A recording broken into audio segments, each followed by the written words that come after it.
half. And the thing is about the T side is that if you give up a couple of rounds, I mean, it can really get ugly for you if you don't have a stellar T side yourself. And yeah, I mean, Virtus Pro do come away with that, saving 4 people in total in the last 2 rounds. So here, it's actually Dignitas to be saving after 2 rounds.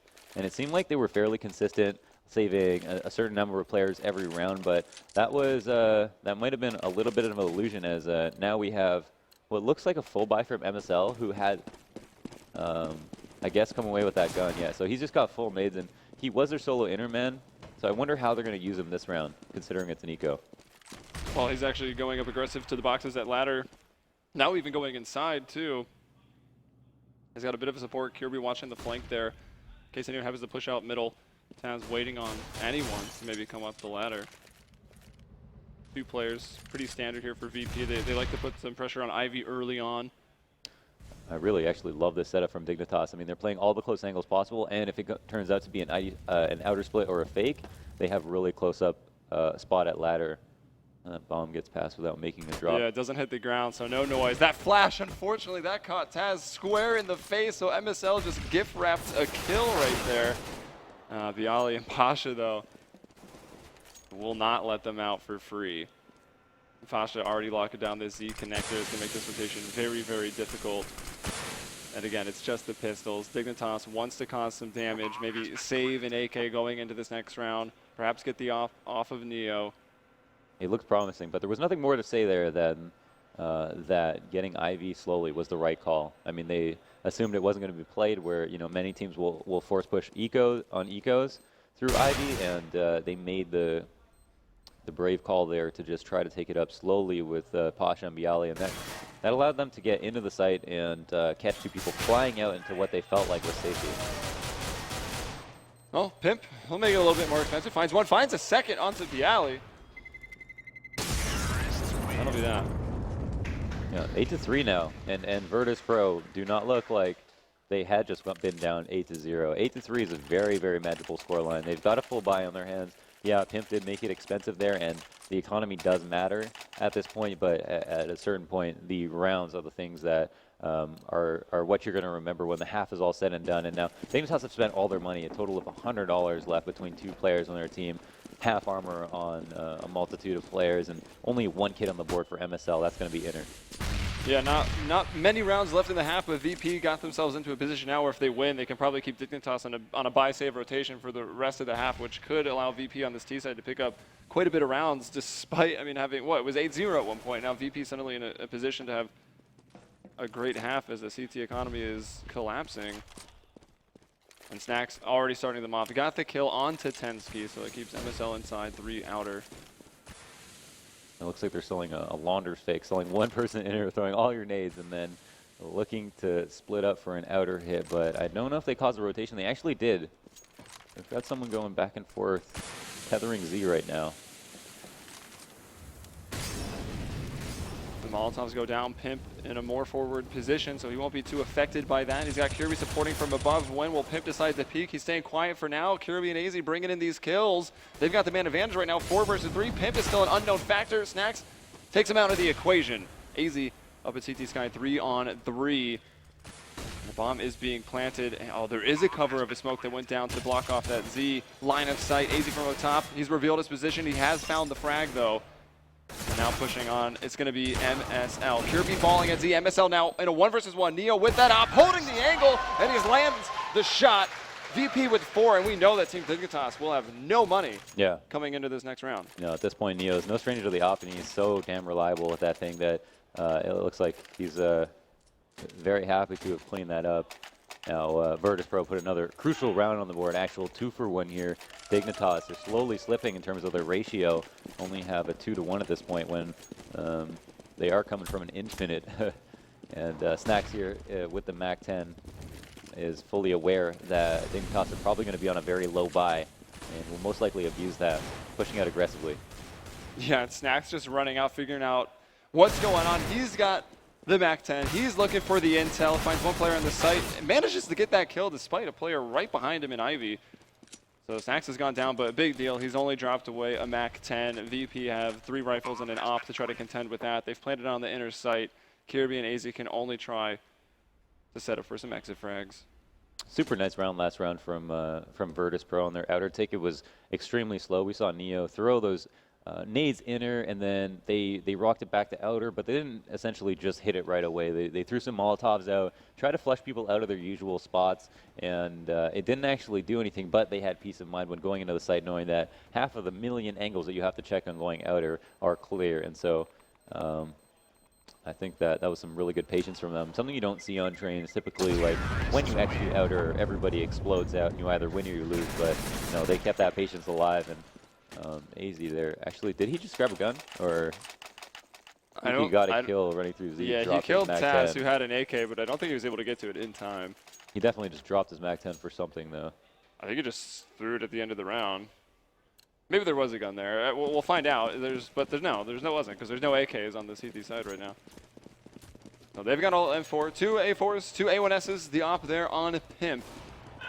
And VP doing what they've been doing, just spreading out, putting some early pressure on Ivy, looking for that information, causing some damage, and you can hear the players, or I could hear the players yelling, nice, and Snacks hit that shot. He's brought down Pimp. So Sniper Duel won, and it's gone in favor of VP. Yeah, the importance of opening kills there.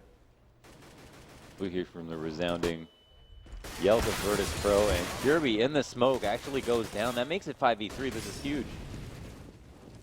That's a pretty dominant round so far. There's AZ, going to try to bring it back for Dignitas. Tensky in a difficult position. He's going to slide over to Hell. And AZ just waiting for Taz to climb up that ladder so slowly. That smoke is not for the side that AZ is watching, so he's got a clear line of sight right now. Ends up finding two, so very big round for AZ, trying to bring it back. Even still with that effort, it's MSL versus 2. It's Taz and Neo. Now just Neo as MSL finds Taz. Flash will go out, Molotov as an answer from Neo, and more nades. That one banking off. I think he knows MSL's gone to the site. Neo lucky to be alive right now. Will switch out to the AK here on just 10 HP. MSL only on a P2K, but needs just one bullet, and even hits the head of Neo. So Dignitas, they get that round.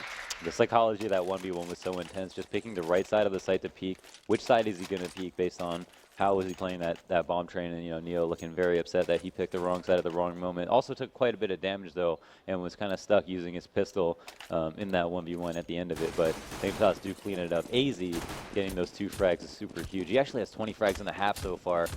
It's not a small feat whatsoever, but MSL, the inner rotator, is at such a disadvantage because you always know if you kill everybody outside, they know MSL plays inner where he's going to rotate from. The thing is, Taz actually planted on the front side of the train for ladder, and I think that actually bit him in the ass a little bit. Yeah, it was brought down. So MSL playing at the coils does have support of Pimp, watching that upper catwalk. Make sure they don't drop onto MSL. And these could be very powerful positions. We see VP, sometimes it can be very slow, but it looks like they are going to be throwing this set execute with just a little over a minute on the clock. And could be running straight into the trap. MSL has already found the first. That drops the bomb. He's out to find the second. Neo there. And AZ now pushing the smoke. Neo's got no extra help, no support. He's gone down. A player's been flashed. And who was that up there? Taz. I thought Taz was in a lot of danger of being taken down by Pimp, but I guess Pimp was smoked off. Yeah, no. 2v3. Bomb goes down. Taz on the flank spot has, the awareness to get off. So Tensky has stopped that. Pasha left with a 1 versus 2. Sees the player up top of the train, hits the shot. Fade away from Pasha, but starts to go up the ladder, and Kirby's there to shoot him down. So Dignitas got up to 8-0. Looked like they might have just been on the track to lose out, but strike right back, and they find the double digits. 10-5 on train. That's a pretty fine performance on your CT side up against a team like VP. Yeah, as Thorin pointed out, like VP could easily run away with T-side train anytime. So especially versus a team like Dignitas, who just look on point right now. And I think Virtus Pro are not happy at all with the fact they came away with 5 rounds, even though that might be just enough for any other team, or many other teams, I guess I should say. A lot of those rounds were solid. It was a great comeback. It was a great lead to start it off. It's kind of just how you want your CT half to go. You know, maybe you have a couple of flubs, you let a few mistakes slide, but you've won so many rounds in total that you can't let those slide. And look at that, 132 ADR on the dot for AZ. And even MSL with 107. Yeah, and you know, MSL has a round to his name. Those clutch kills are relatively invaluable. And can't really be compared in KDA, but if I were to look at KDA and just like add up clutch kills in total, I would at least give him an extra kill per because they're so important. You know, the round wouldn't have been won without them, obviously. And you can see 7 2Ks for AZ. He had quite a few. That's the most multi-kill rounds. A couple others getting into 4. And no one, I mean, Neo did pretty well, but of course, remember some of his kills coming with that Deagle, where they didn't even end up winning the round, so he's got some kills of that nature under his belt in that round. They'll, of course, I mean, you got to remind yourselves, they were on the T side, they can run away with it. Doesn't mean they have to. VP is certainly capable of, you know, just getting this pistol and not letting Dignitas do anything on the T side. But yesterday on the T side, we go to getting these entry frags. MSL, I guess it was more so in the Cobble match against Liquid, but he was going off the rails, which would be very adequate for Train. You know, it's great play on words there, but just triple headshot entries. I mean, if he can replicate that, it could be yeah. Snacks actually had 4 first frags as well, which is a really good stat for him. In that Train match, he was getting a couple of off frags. He killed Pimp at Ivy, as you mentioned, won those duels at least 2 or 3 times, and those resulted in rounds. I think actually from that 3v5 situation, only one time Snacks got that opening kill, and the round was won by the other team, and that's because a clutch counteracted that. And we are ready to go. We're in spawn, watching those CTs run out and try to defend their train yard.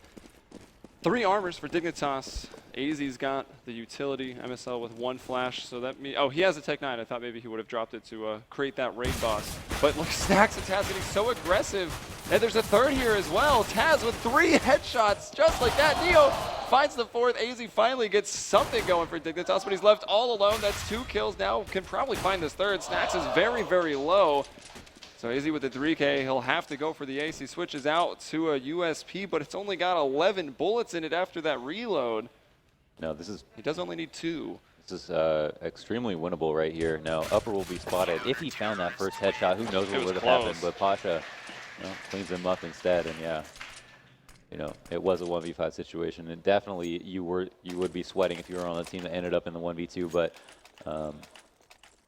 it's at this moment Virtus Pro, you know, look to take this game back into their hands, and upsets only occur when pistols are won, when clutch rounds are won, rounds you're not supposed to are won, rounds at a disadvantage are won, and Dignitas have put quite a few of those on the board, but haven't come away with the second pistol, and have to work back from the T side.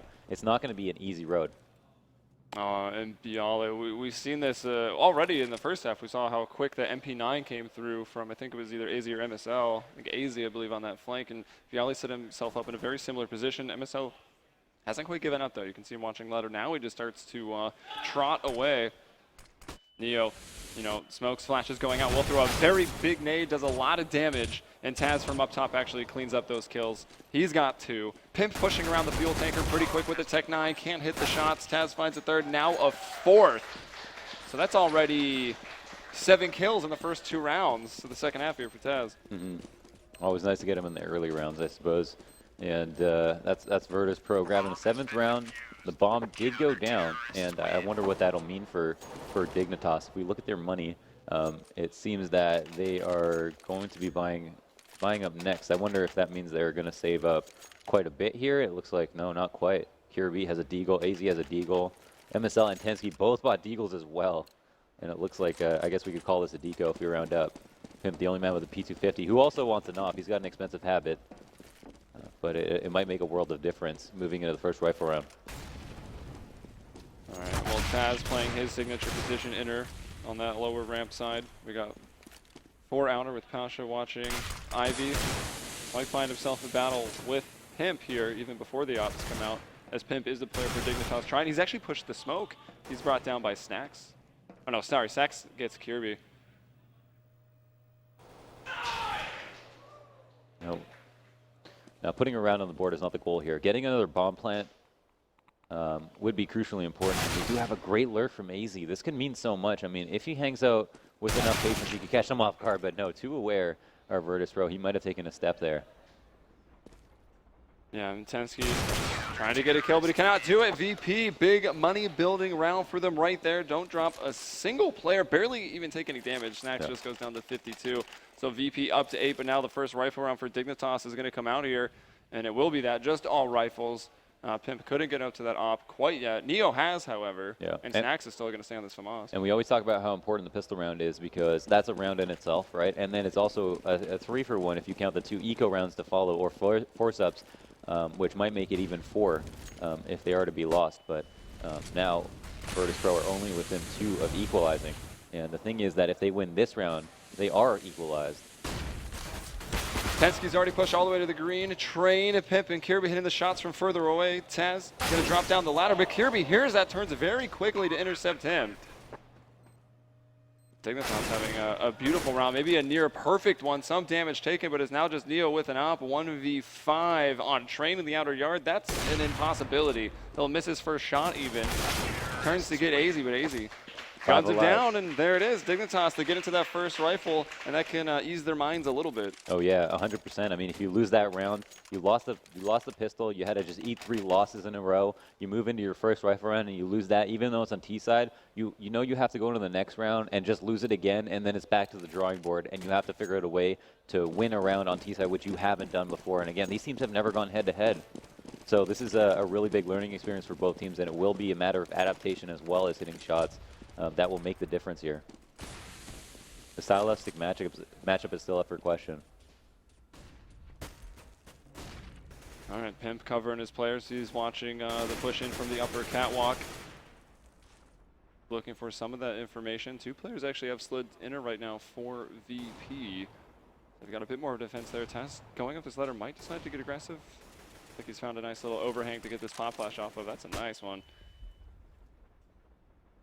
Absolutely critical round for Dignitas, who won't have many easy T rounds to come by, and if they win this one, it will be a 2-for-1. They're also in a great position because they kept 5 alive last round that they just have built up so much economy at this point, as well as put an op in the hands of Pimp for free, that they have rounds to work with. And even just the thought that you can lose the round, I feel like would make it easier to win because there's less pressure on you to do it one way or the other.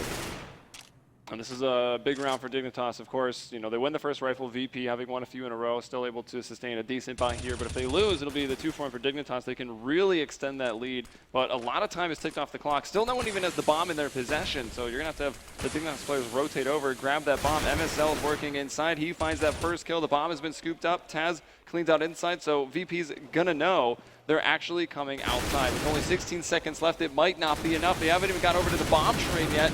And VP starting to land their shots, 4 versus 2.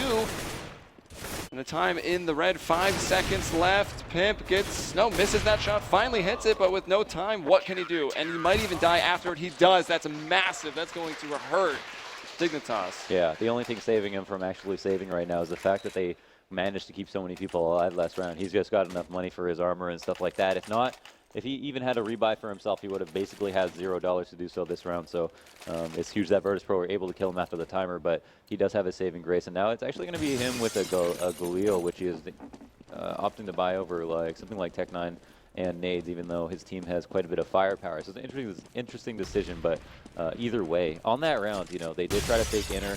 MSL ended up getting an entry. They kept 2 players on the rotate, and they still didn't have enough explosiveness to get through the site. And that's AZ opening up a crucial round here. Now it's 5v4, and they've done some good damage. If they want to go back to a full execute, I wouldn't put it past them because Alpash is also very hurt. Yeah, he took quite a bit of damage at Ivy. Dignitas also putting pressure on Ivy in the early round. You know, noticing last round that there were 2 players inner, maybe if they decided to group for an inner hit, knowing that a solo man would be most expected, might make sense.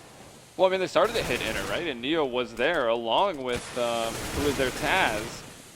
And actually killed Neo, then just decided to back off. Here's Kirby and Tensky getting some more headshots, planning outside, and it's Taz, who is that man left alone inner since pretty much the start of the round after Neo went down. Yeah.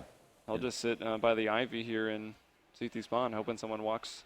Yeah, an absolutely fantastic round from Dignitas there, doing so much damage, getting that opening pick from AZ, and pushing up Ivy, smoking the right side, and not the literal right, but actually the left side, but it was the right side because that's where Pasha was standing, and completely rendered him useless, as well as putting his teammate in jeopardy, who I think he should have called and made sure that no one walked around the backside of that bomb train in case someone actually walked up like they did.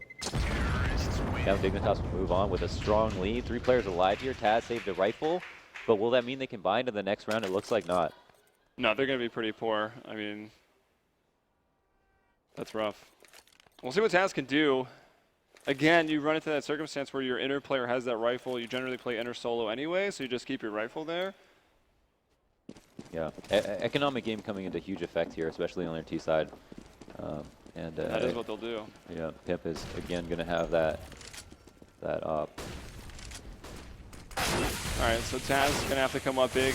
Bialy has already found a USB headshot. Tensky now coming in, ending that fun. Snacks very flash, but pushes through the smoke, and I actually think he went unnoticed. Tensky spotting some through the fire, and yeah, Snacks has gone unnoticed. And with that silencer, can make life difficult for Pimp. Pimp seems to have a decent read on what's happening, but Pasha from the other side just pushing through. Now he's got an op in his hand. He can be dangerous. It's Kirby and MSL are going to try to slide through Z, get out of this outer yard, and switch it up. Pasha with the op. Snacks does have a kit. He's also found himself an AK. Neither of these guys have armor, which can complicate matters. And Kirby and MSL have, well, they've kind of turned this into two 1v1s on just opposite sides of the inner bomb site.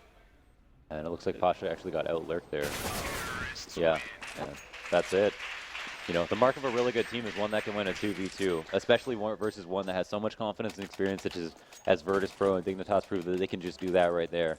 Pasha picking up that op, I'm sure we were all worried for Dignitas in that situation, considering that was his primary rifle or primary gun for so long. But you know, it was a full eco. They made a lot out of it.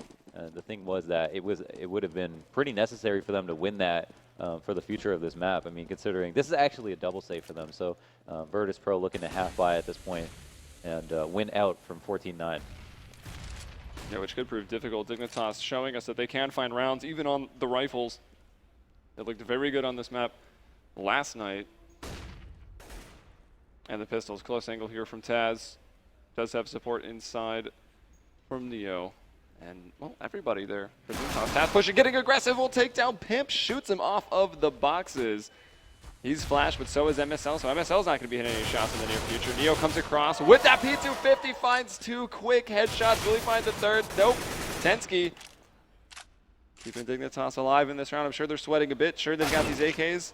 That's somewhat of an advantage, but the Deagle shots are saying otherwise. Tensky left in a 1 versus 3. He's got the bomb. He's got time on the clock. This will be difficult. It's like little annoying mosquitoes getting at him from every angle, and there's Pasha. That's 10 for VP, and that was a massive round for them. 13-10 is so much better than 14-9. Yeah. Virtus Pro must be the biggest mosquitoes on the planet. Yes. But they did really pester them on that round. I mean, just taking attention away from the other person who's shooting, and that is the key to winning an aim duel with aim punch, right? If you're taking a fight one-on-one facing someone who's shooting you, you're almost always going to lose it. But when Neo is able to shoot players coming down the ramp on a straight-up inner hit as someone is taking their attention away on Pop Dog, you have a great setup on your hands, and that's how Virtus Pro won that round. Now, I really thought that they were going to concede that round and think about the next one, but at this point, it looks like they're looking to steal back their momentum and have actually earned themselves a save from Dignitas, which is huge as well.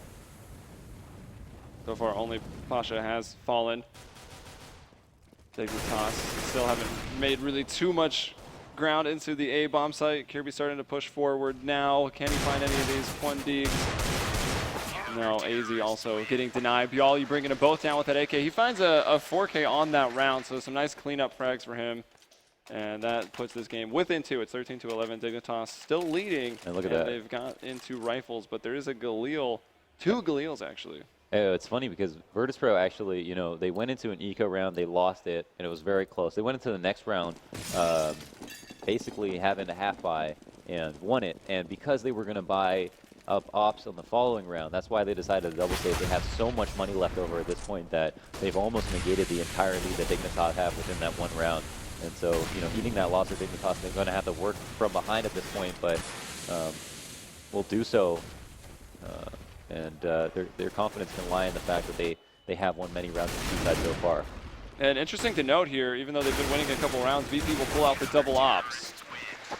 And it looks like Snacks did find a 2K with his.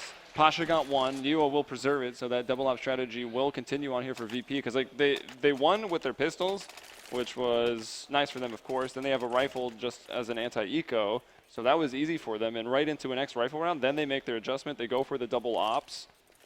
And it seems like it paid off. I mean, 3 kills from your 2 ops, that's pretty nice. Yeah, and Dignitas just went into a buy safe situation where last round they had the money to do it, but went up for their straight up outer take. And in these later rounds, in the last part of this half, Virtus.pro have been able to shut down their outer takes like almost no problem, and that is going to leave a couple of question marks in Dignitas' head as to whether or not they need to readjust their outer take, whether their outer take would work if they did the exact same thing again but hit shots, or if they need to actually think about using the other site. But if they do go with that third option, Virtus.pro might be ready, and here they are with a 2-3 setup. The quick execute. Taz took some early damage, still is good for 2 frags. Neo also helping him out with another 2. And that leaves MSL alone. 1 versus 4. Finds the head of Neo. He's got a lot more work to do, but he just eats that grenade. And you cannot sleep on Virtus.pro. They will take a round and they will run with it. This is what we're seeing now. And we look at this bolstered economy. We've got so much money here, so much more equipment value. And actually, even though Dignitas have the buy that they want, if both teams have a full buy, then CTs do have a distinct advantage on the CT side, especially if Dignitas aren't throwing their nades in the correct spots. Now, their outer take seems to be just quite weak, but the thing is that they have to keep Virtus.pro honest and believing that they will try to take outer again, even if it is the case that they want to go inner. And it looks like Virtus.pro, fully aware of this potential, is continuing to play 4-1. Taz, always known for playing inner by himself, will do so with confidence, and Pasha opens up the round with his op. Yep, through Ivy, he finds Tensky. Pimp is also there, and peeks quick enough to outgun Pasha. So back to that 4-on-4. Dignitas in a good position now. They had spread out, looking for these early picks, hoping to maybe stop some CT pushes, which didn't really come. And a minute on the clock. Snack starting to push up in middle. And MSL and AZ working their way into the ladder room. The bomb going Ivy, so they will be going for this outer split. 2 Ivy, 2 ladder. Yeah, and you can see, by the way, that Virtus.pro has positioned people that they are fully anticipating an inner hit here. Not playing dedicated outer with at least 3 people, which you most of the time want to do, and that's the real issue with being at a man disadvantage. But now MSL walking out of the T-Con might give up his kill, and Snack finds a very important frag, though.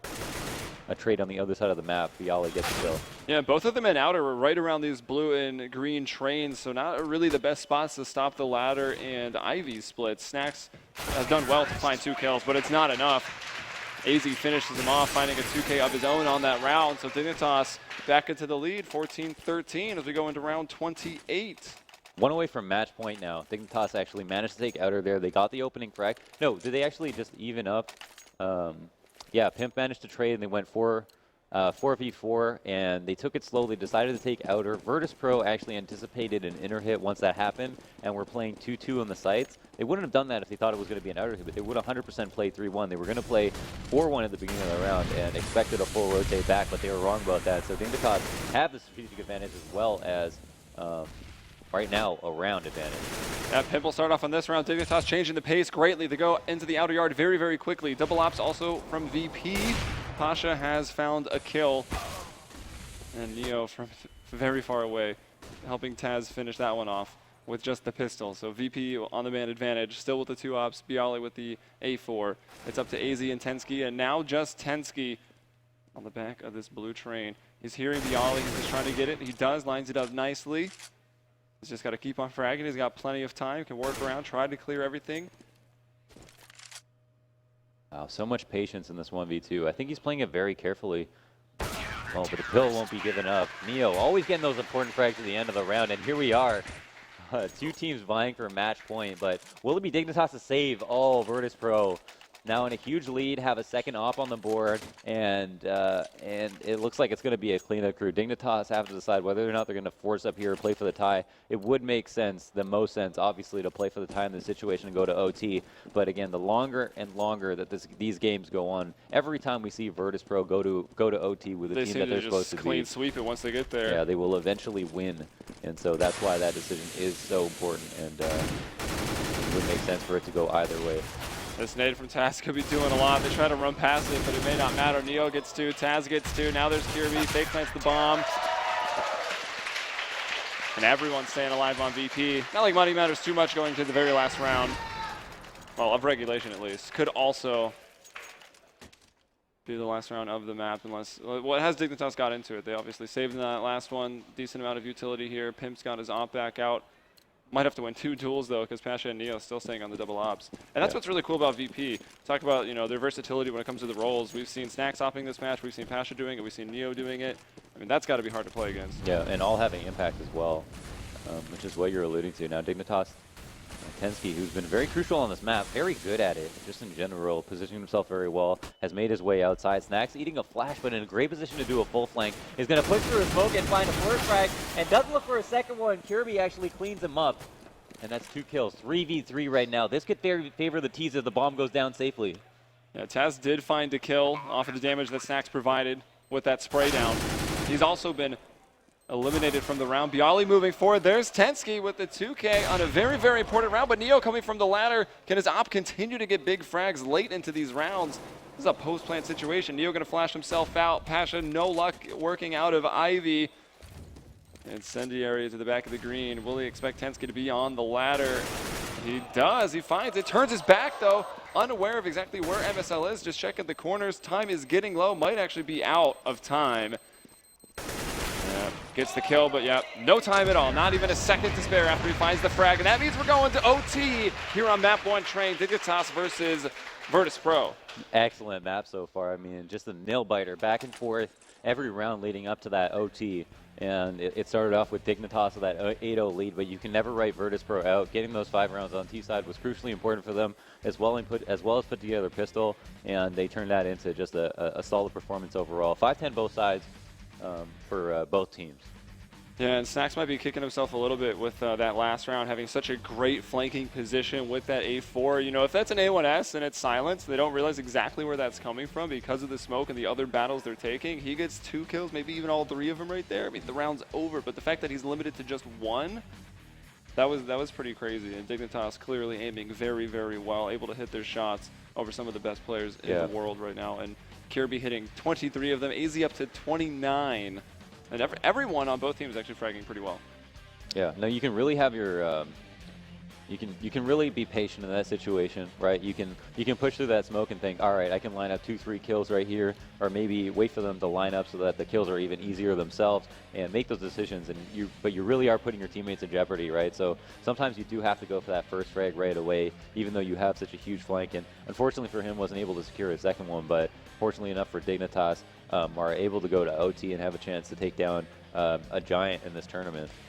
And of course, when you get into OT, we take out some of these rounds that were won with just pistols, right? Going into OT, you got just 3-round halves, starting with 10,000 bucks, so it's going to be full utility, full rifles, armor right away. Do you expect VP to continue on with their double op setups, or maybe they mix it up a little bit? I expect them to mix it up a little bit, though. We've always seen, I think both these teams so far play pretty loose. The only really common patterns that I think we've noticed, especially from Dignitas, is that we have that T-com push we might expect, or stuff like that. I don't want to talk too much as teams are taking off their headphones, but with that being said, I'm sure it will be an exciting OT in which I cannot go into detail based on the performances of previous rounds. So yeah, it should be a fun one. So VP's already experienced OT here at this tournament last night on Inferno. They ended up going into double overtime versus Conquest, where they were okay at the major. They hit some OTs, and I think they actually just 15-15 into a 19-15. Can't quite remember who they were playing, but they're certainly a seasoned team, and experience is always going to help when you get into past the 30-round mark. Yeah.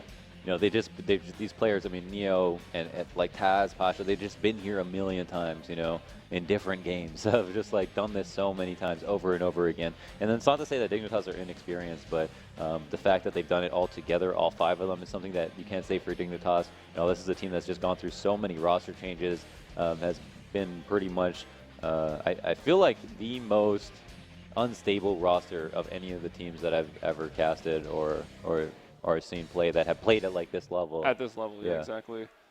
And it's that one European team that's been shuffling so much. I guess having 3 players in just the last month have been on this team, with Nico with the C, then you had Schneider with the communication issues, and now Tensky is in. They haven't had a lot of time to work with him. So coming to LAN, And going 15-15 against VP is not bad. And they've already got one series under the belt. This, of course, if they lose this map, you know, there's more maps. If they lose this series, they're still not out of it at that point. Neither of these teams are. This is the winners round 2 here. I think a couple of strong wins, like a win here on this map, for example, would really help give some identity to a team that was known for having one of the best teams in their region, and now is struggling to find their way. Him setting up for what looks like is going to be a simple fake, and I think that's just to secure the 4-1, but the inner rotate is already out. And there's Tensky, been a big part of this train performance, getting both of those entry kills. Taz tries to do his best, but he can only find the one. Snacks is blind. He's close to the op shot, but no cigar. Bialy gets Kirby into the 3-on-3 right now. VP all the way back on the CT side, getting smoked off. Still, you've got Dignitas using these nades, waiting on the smokes to clear. The time just continues to tick off of that bomb, and AZ and Tensky lining up their shots. Pasha going to do his best, moving forward, 1 versus 3. AZ will stop him in his tracks. He finds a double on the round, and Dignitas starting off strong here on the T side, which I think is pretty important to note. Still a CT-sided map when you get into OT. Yeah, no, but if, like, as you're saying, I mean, if Dignitas are able to win this next round right here, yeah, VP will be on pistols. Yeah, VP, look, Snacks already has a Mag 7, and I don't think that's because he didn't have enough money. No, I assume he's. I think he just wants to play ladder room. Yeah, pushing ladder here, and we'll see what his decision is. But he definitely a man who uses many different weapons, and I think that's one of the great things about him. He's gone down right away. Yeah, wasn't able to get there fast enough, and because AZ decided to use his spawn to get down ladder quickly, that has worked out really well for Dignitas, who again, if they win this round, are just at such an economic advantage. Yeah, VP will have maybe a FAMAS or 2 in this next round. Honestly, it's OT. 10K is not very much for the CT side, just even for 3 rounds. No, I mean, you only, to be fair, you know, it's most maps are CT sided. You only have to win 1 of 2. So if you are to win those 2, then that's a great punish. It's a great way to end the map, you know what I mean? And from that perspective, Dignitas have a lot riding on this round. And it is 3v5. I mean, a rifle is down, a mag is down, but there are also 2 players who are extremely talented who are off the server. And CT spread thin here would be really susceptible to a fake. Totally willing to stack aside, I think, at this moment, and it looks like we have 2 players enter at the. Yeah, Dignitas just going to get together. Pimp hits his shot, MSL hits his, and that spells doom for your CT. 100% Pocket needs to save here. I mean, he just doesn't have enough money to do this, and it wouldn't be cost effective considering there's only 1 round left in this half to try to get kills. So, I mean, if the bomb's already planted, like, he needs to save this. Like, there's just no other way to put it. Well, grabs the kill. Thought he might want to switch out for that AK. Checks his back, and now we'll just run away. I was starting to think maybe they even saved when it was 3-on-5. Like, that's hard. I guess it's still trained. There's not too many places to go and hide since that's just the bomb sites. Yeah. But and VP just have absolutely no money left over. They're just going to be forcing up. Dignitas are, you know, no strangers to this. Winning 2 rounds in OT means that the other team is just going to be buying whatever they can, just scraping together their funds to put together some pistol and scout armor buy, which it looks like Snacks has a scout for himself. And wow, look at the kill distribution. Everybody's so high up there. Bialy is the lowest player on the scoreboard with 16 kills. And I think the same could be said actually for Dignitas, who have a really good kill distribution, though AZ is already up to 32, performing extremely well. Taz, however, with the 5-7, finding 2 kills just like that. And Dignitas, they were in a prime position to just get the first 3 rounds. The clean sweep in the OT half. With VP, no, they say no. They pull out these pistols. There's a CZ kill. Kirby trying to get the spray down, but the pistols and the aggression from VP, maybe just unexpected. Dignitas crumble there on the last round of that first half of OT. Oh man, that's just so hard to watch. You see like Taz pushing it in with the 5-7, getting 2 frags for that. I mean, it's a pretty amazing round, but at the same time, for Dignitas there, they just you know, fully expected to win that round. They won 2 much harder rounds, and I guess by that same token, Virtus Pro must be looking at themselves and thinking, why couldn't we do that in the rounds previous, right? Yeah. We just won a 5-player round, and we did it with like a quarter of the equipment value that we had before. And now Dignitas will have to win 2 rounds in OT to bring this to a second, or to actually win this. But it's going to be looking pretty good for Virtus Pro. Actually, they're going to be on the T side totally for. They actually managed to win those 2 rounds on T side themselves, so yeah. are in a pretty good spot. It was still certainly a good first half for Dignitas. Absolutely. They probably are a bit upset they lost that last one to the Pistols, but So again, Dignitas gets one round, and they at least ensure, hey, we're going to double OT. Yeah. And that op from Pimp will post up at Ivy. Easy going very aggressive into the ladder room. He's a fragger on the server, but Neo taking him out of such a big round. Who opts that? That was so, Right? you know, that was just a complete call out, seeing that AZ push ladder that previous round, actually on the other side. So here it is, just the reads coming out, trying to nade a spot where you think a player is playing, and that's a good way to do early T damage without taking any damage yourself. And it is 5v4 again, so if Dignitas want to try to even up, that's only going to favor Virtus Pro if they manage to find the frags. And since they have so much time left on the board, that's also the value of getting that kill nice and early.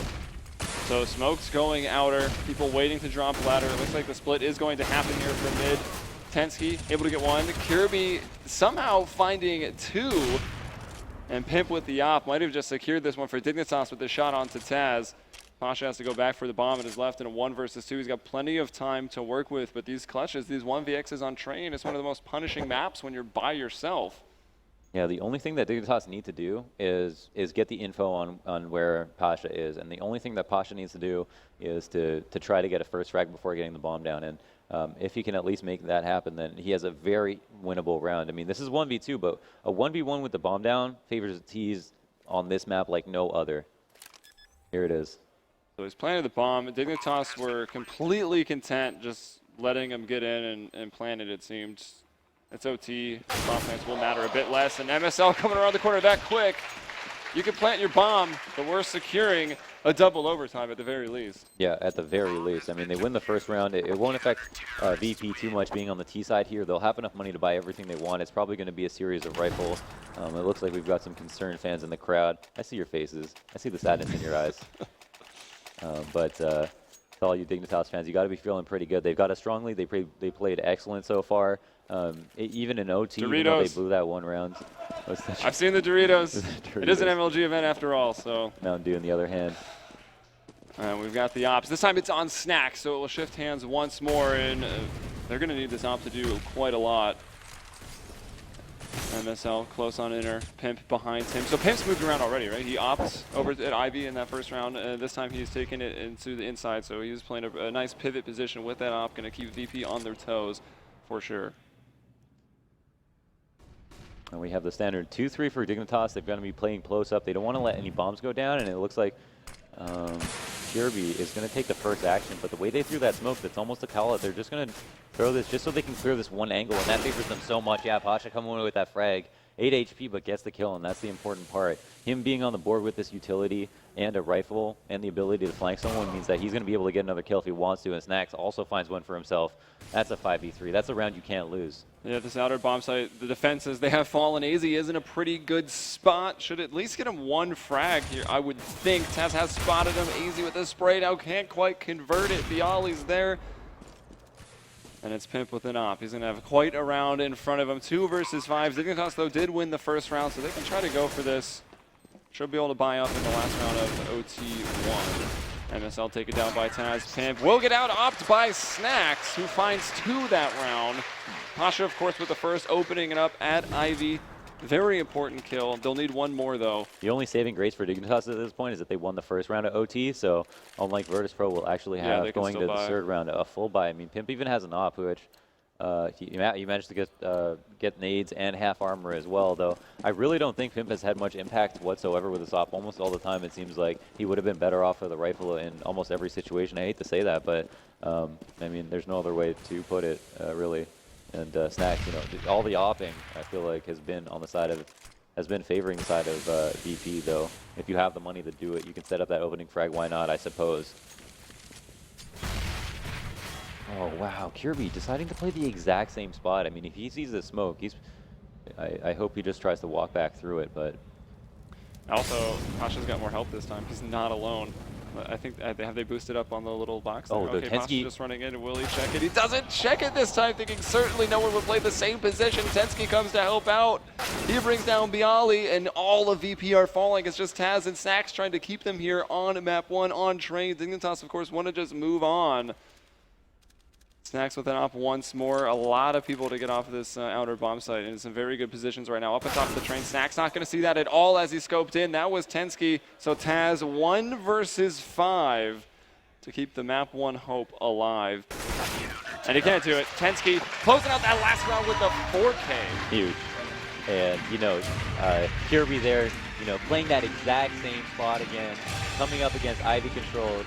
Even the player Pasha coming up the same way as, you know, as a call out back to Pasha, who threw that smoke just to kill him last round. Here, I'm going to wait here, and I'm going to challenge you. And actually coming away with that kill and dinking a second player with help from his teammates was the perfect setup, a really nice one. If him called that, you know, you got to hand it to him. That was a great idea and great execution on his part.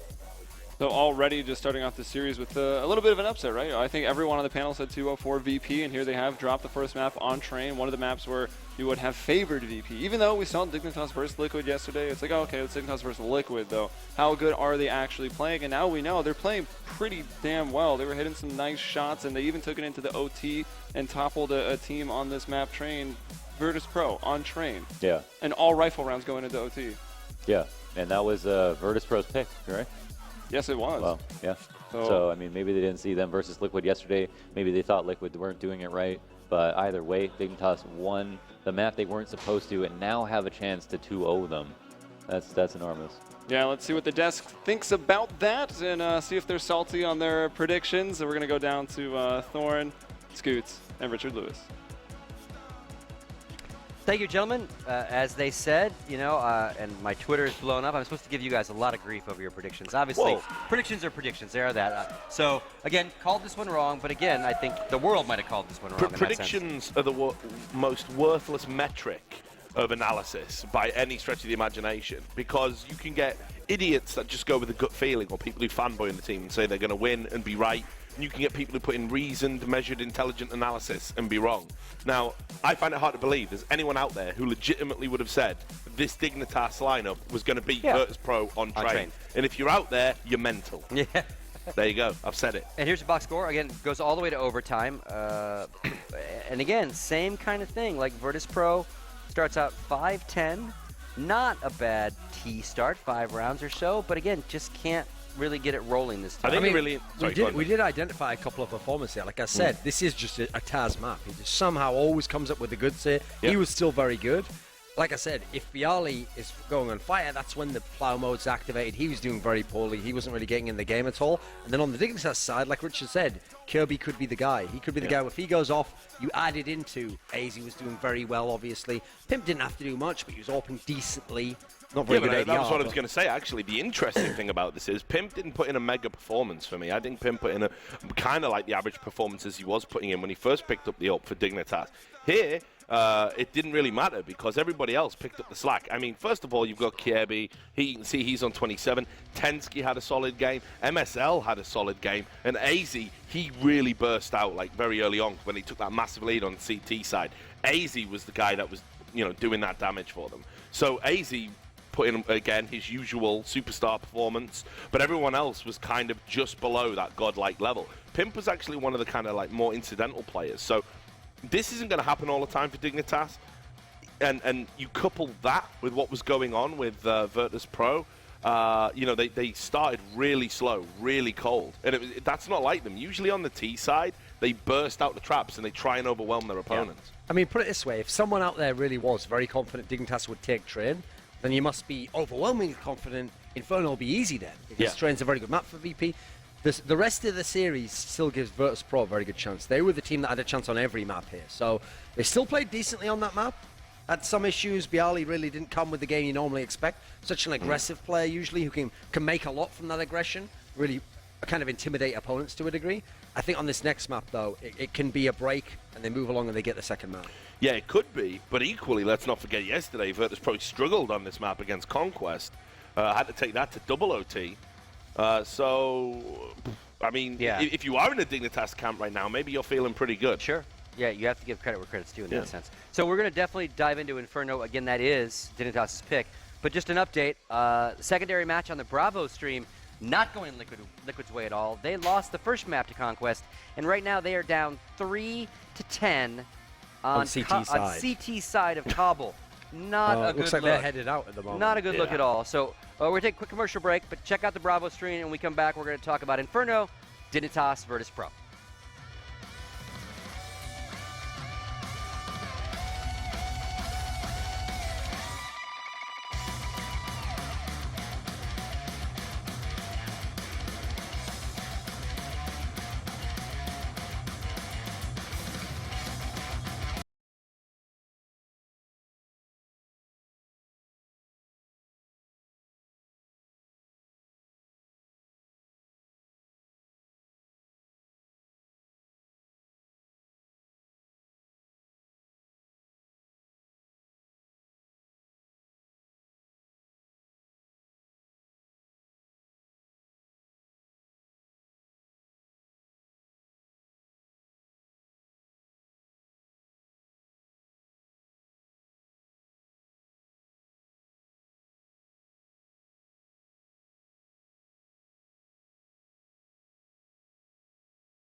All right, folks, welcome back. We're about to do map 2 here. Virtus Pro taking on Dignitas. It's do or die time for Virtus Pro. Will they take it to map 3, or is Dignitas going to win 2-0 and secure their place in the next round? Again, Inferno is Dignitas' choice. Starting with you, Dunga, let's talk about it. I mean, this is another map I thought that would be a decent one for Dignitas. And I have to say, just to give them props on train there, they've now pulled 2 of these surprise train picks out. And yet, that actually technically that was Virtus Pro's pick, I guess, in that scenario. But they've now shown us they've got one map at least we know they're good on. So, question now is, are they good on Inferno? It's like I said when we were talking about the series setting it up, I said usually Inferno isn't like one of the best VP maps. It's certainly not that. I can name at least 3 or 4 that I think are better. But it is a map where when they're in really good form, that kind of tells you, it's like a heat check in basketball. If you made 3 shots in a row, you take the 4th one, even if it's a crazy shot, just to see, like, am I in the zone right now? If you hit it, you know, right, I can do whatever I want at this point. So Inferno's like that for Virtus Pro, except in this scenario, they're not doing a heat check. They have to win this map. If they don't, they're going to get 2-0'd by Dignitas. Now, it obviously was still a very close first map. Virtus Pro had their chances. I think on this map it's going to be a lot more even because I really thought the favor went towards the Virtus Pro guys on train. Should be a lot more even here, but they are quite a famous T-side team on this map as well, actually. They do run very simple strats where they just kind of pick out two things that work, famously just going up mid and splitting. But when they make it work, they can just bulldoze you, basically. And so I expect it to be business as usual for Virtus Pro. The real question for me is how Dignitas will turn up on this map. It's kind of hard to guess what's going to happen in that sense. So that's my X factor, is what will happen on the Dignitas side. I mean, again, I have no idea even how they're going to set up on this, because traditionally in the past they've done setups where it's been like MSL and AZ, and they have the B site, and then sometimes, you know, they'll take it in turns to sort of trade and go aggressively down banana. But everything's up for grabs right now. Like, I don't even know who's going to play where. I haven't seen how they've played a lot of Inferno since they've assimilated Tensky into it. It's not one of their maps that they traditionally pick. But equally, as I said, that's the specter, right? That Virtus Pro actually played Conquest on this map yesterday and went to double OT. Who's to say that, you know, maybe Dignitas have had time to sort of review this? I have no idea. I don't know if they were watching the game. I don't know where they were, what they've been doing. They may have had an opportunity to do some homework last night. So it could be a lot closer than people think. My gut is still telling me Virtus Pro, of course, but who knows? All right. Thank you very much, gentlemen. It is time. Inferno is our map. Will it be Virtus Pro staying alive, or is Dignitas going to 2-0 the champions of Season 7? Once again, Helium and Launders, take it away. Certainly be something, because that would put one of the semifinalists that were invited to this straight away, Navi, out of the tournament, and VP up against the ropes of the group stage if they were to drop here to Dignitas. So it could be a tournament of upsets. There's another upset happening right now on the Bravo stream, perhaps, so you can tune into Liquid Conquest. But here we are on Inferno, into the pistol. It's Dignitas, Virtus Pro. Ooh, going up middle, it's Pasha peeking down as some USP bullets can easily stop those Glock trains, but he doesn't connect them right away, so he'll back off. But look at this. It's actually 3 players on A. This decoy had me a little bit confused. And Pasha looking to use the smoke. I'm surprised he's actually sitting right in it and reloading. Just making noise. I mean, they can fully hear him, and yeah, he's just going to run away off of that. Wow, find 2 kills as well. Well, there's the USP, that pinpoint accuracy paying off, reloading, and still just holding the corner here. Going to let Pimp up a little bit, make him think it's safe. Pasha with 3 will be denied the 4th. Be denied the 4th. Pimp moving up here to the arch side with that Glock. And Tensky around the other, going up on the truck. It's going to be pretty difficult to get into the site. Pimp hoping to catch some hasty rotators, but that doesn't seem to be the case. Neo really taking his time there in CT spawn, not even pushing into library. Takes a goosh to the head. Pimp can easily finish this off. Just needs to click, but was he even firing, or just kept giving him the peeks? No, he just wanted to bait out as much ammo as possible, knowing that there was no way Neo could cross. He would have taken as many shots as possible. He was going to try to hit that pre-fire. And basically had 12 chances to do it. I actually liked what Pimp was doing, but Neo is just too confident. Like, he's not going to get nervous when he's low on ammo. And if you give him that full peek, yeah. Maybe Pimp didn't know that he hit him in the head to 9 HP. No, he definitely did. He saw that blood come right out of his face. But I just don't think that Neo is scared at all. I mean, a lot of people would just get nervous, start spamming, and straight pre-firing. But yeah, not Neo. All right, so VP. Not really starting off the way they'd want to. I mean, the easiest way to get your rounds to meet your quota on T-side is to just get the pistol in the next 2, just like that. That's 3. You're almost done at that point, but no. They still got 0. They go into the Tech 9s and the armor. Smoke for MSL as they load up in Banana, looking to And again, at every explode. half, we have to switch the teams. Because it was Virtus Pro to win that pistol. Oh, right. Got that one backwards. Thank you for the awareness there, Launders. Here's Neo with 2 over the headshot ledge at Grill. So nicely done. MSL with the Tech 9, trying to do some damage, but he can't. Dignitas, there's got VP, I keep going off the top. VP keeping 3 people alive in that round. They've got the 2-0. Yeah, they do get that quick 2-0. And, you know, what's scary about the CT side is that it's almost required of you to get that 2nd round and that 3rd round for free. And for Dignitas, it's kind of just really nice to grab that first pistol round. It's actually huge for the T side to grab the pistol round, and it's just kind of a sigh of relief for the CTs to grab it. So the fact that they were able to do it means that we're about to see some pretty standard Inferno, or have seen some so far. And there it is, a lot of quick kills. Now pushing down mid, it's like you might be taking a risk in the sense that you're playing overly aggressive on a round where a team doesn't have a lot of a utility, but sometimes it's the best way to mitigate the amount of damage that you take. You close the distance between the two sites, you get a lot of map control, you get a lot of info, and you do a lot of damage early. That's why people just rush down mid sometimes versus eco rounds, knowing that they have the better guns. All right, well, the UI has been fixed now. The knots in my brain have been untied now that that's the right way around. So 3-0 for VP, starting off strong on the CT side. AKs across the board right now for Dignitas, and VP feeling confident staying into this first rifle round with an MP9. That's Taz. Ooh, with the flash. Oh, can't get that first kill. He's gunned down, but Pasha in a beautiful spot with that A4. He's got the bullets. He just keeps holding down Mouse 1, almost bringing down AZ. Gets him to 5 HP. MP9 now will capitalize. $600 kill coming in for Snacks. It's Pimp alone in the pit. 1 versus 3. Players are peeking him. Sliding away into smokes, but Bialy out of apartments finds that kill. And VP, they lose 2, but hey, it's just the submachine guns that are gone right now. Yeah, the P9 is a bit more expensive. That's a pretty solid round for them. Not only winning it, but will build the economy more so than just a regular full rifle round. Oh yeah, no, I mean 3 times as much as every rifle kill, so that is nothing to think small of. Yeah, Snack's already up to 7K. Dignitas here are just going to have a 4 deagle and 1 P250 round that we saw them pull off on train as well. I think are very good with their economy and know that they'll be able to have everything that they need moving into round 5. That nade should finish him. Oh, does do some damage. Pimp down to 27. CSGO nades were built to make casters look stupid. Pretty much, yeah. I think that was the intention. He must have got under the wooden boards there, or maybe the lamppost took all that damage. MSL gonna get smoked off. Has that deagle, hoping to find a very lucky headshot through the smoke, but no one even peeking that angle right now. Snacks and Neo just holding on into the B site. And do they both have their smoke still? No, Snacks has thrown one of his. He's got an incendiary. Neo still with the smoke and an incendiary. So they can buy a ton of time as we've now gone below that minute mark. B site will be hard to take.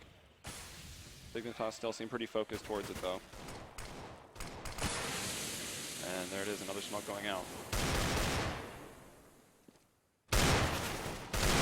Kirby's going on for a pretty big lurk here. He's moved all the way into the A tunnels, hoping these A site players will start to rotate. Maybe Kirby can bring one down. Neo has stopped MSL from jumping up on the wagon. Now Tensky will take his place. Flash is going out. The smokes have run out.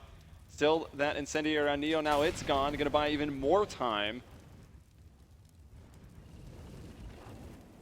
Also, Kirby's been cleaned up, so that flank's no longer very dangerous. AZ getting that entry onto Snacks. Neo hanging out at the school's peaks, now finds one. That drops the bomb. Just 13 seconds right now. Neo finding a second frag. AZ also finding a second. This one with the deagle, and that's going to allow him to pick up that extra money for his team. They managed to get the bomb down here. I thought, no way would that be possible. And AZ still in it to win it. Finding frags, pulls out the one dig onto Bialy. That leaves Taz moving in very quietly. He's got the time to work with, but AZ's too fast.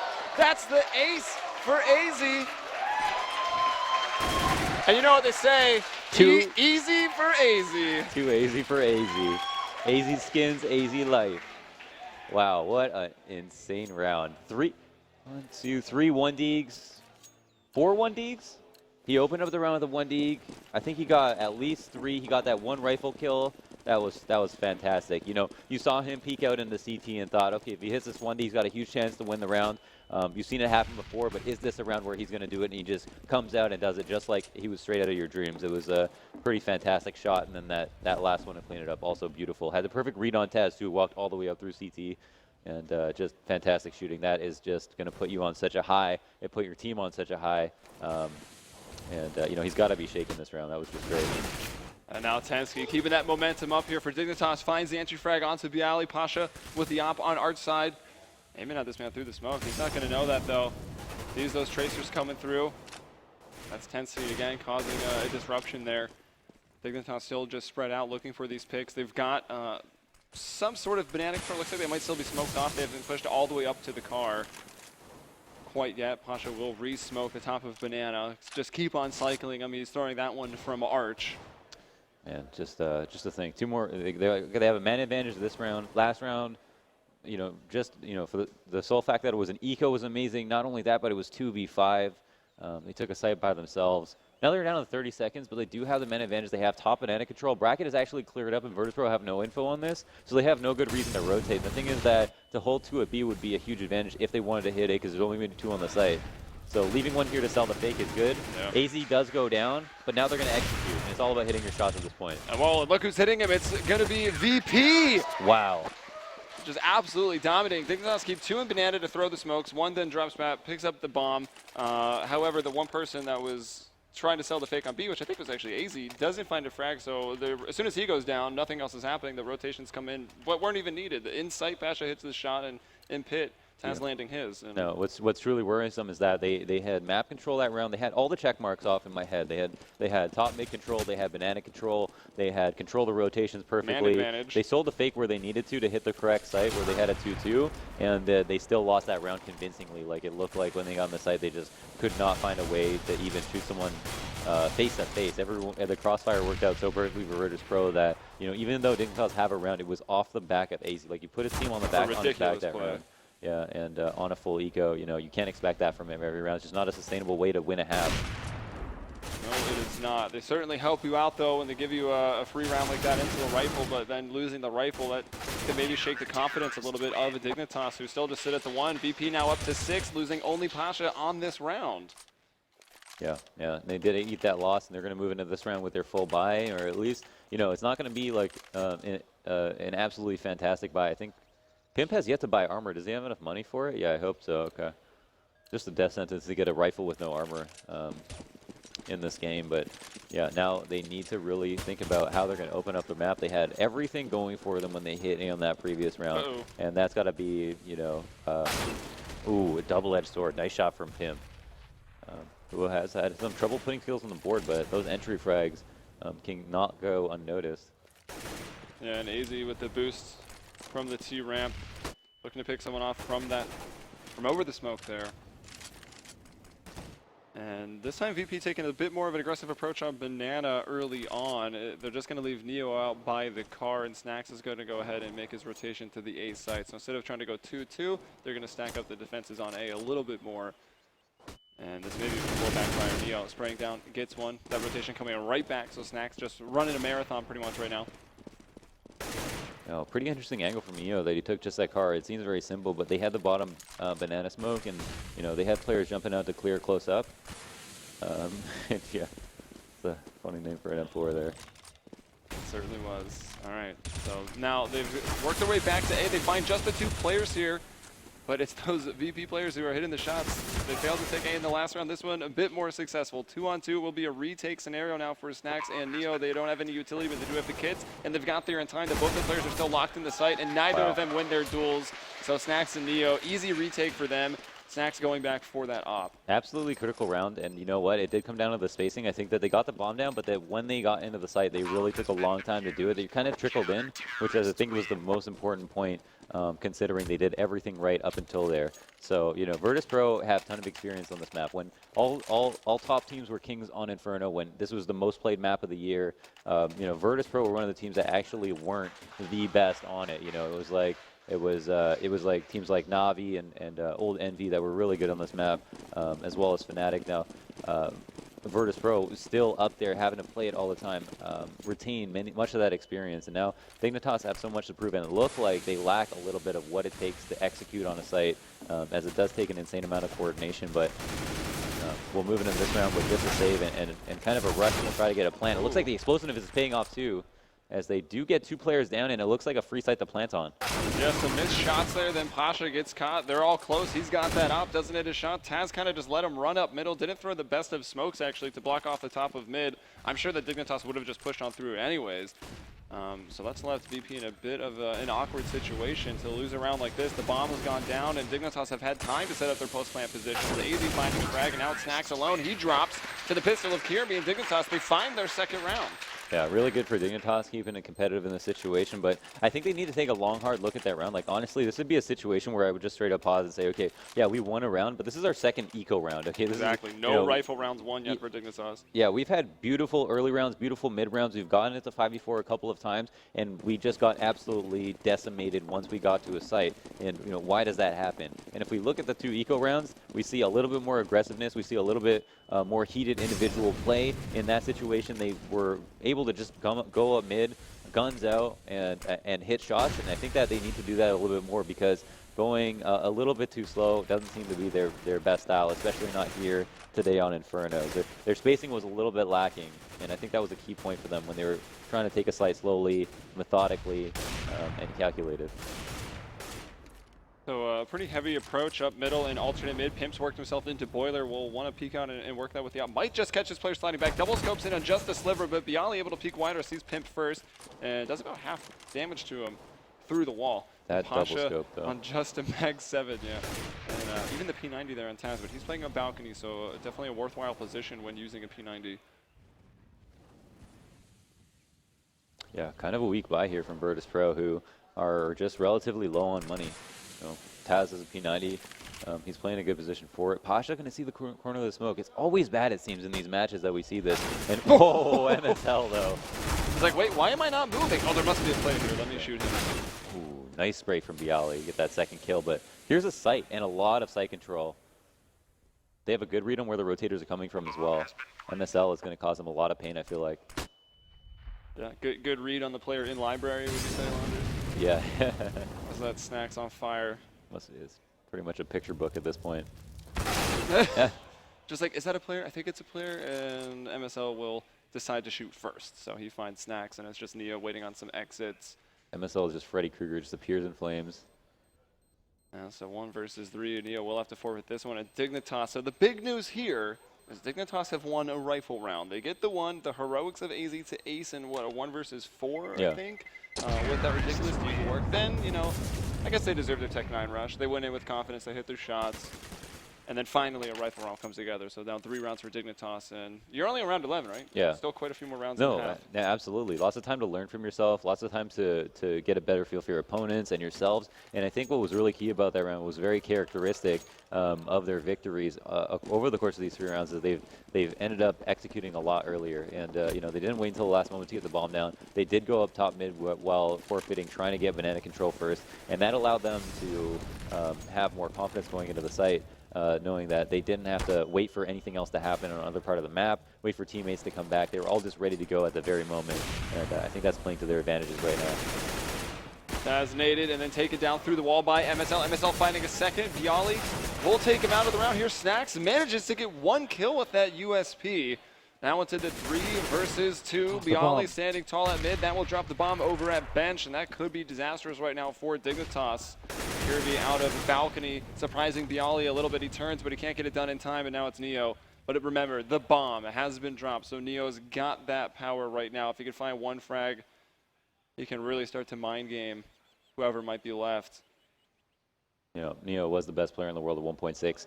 He is not quite that player today, but he still has the experience to win these 1v2s. Oh, he knew the play that he needed to make, but Dignitas just completely outplayed them. It's full patience. He knows that Neo wants to try to make this a 1v1. He's always going to be tempted to do it, and he fell right into their trap. That was so nice from them. They were holding a part of the site that had nothing to do with the bomb. Like, the bomb was out middle, and they had to go get it there. I mean, Neo felt like you could probably push through Boiler and wait on the site if they were to try to circumvent mid and go through alt to pick up the bomb. So try to make a next generation play was meant by an even braver one.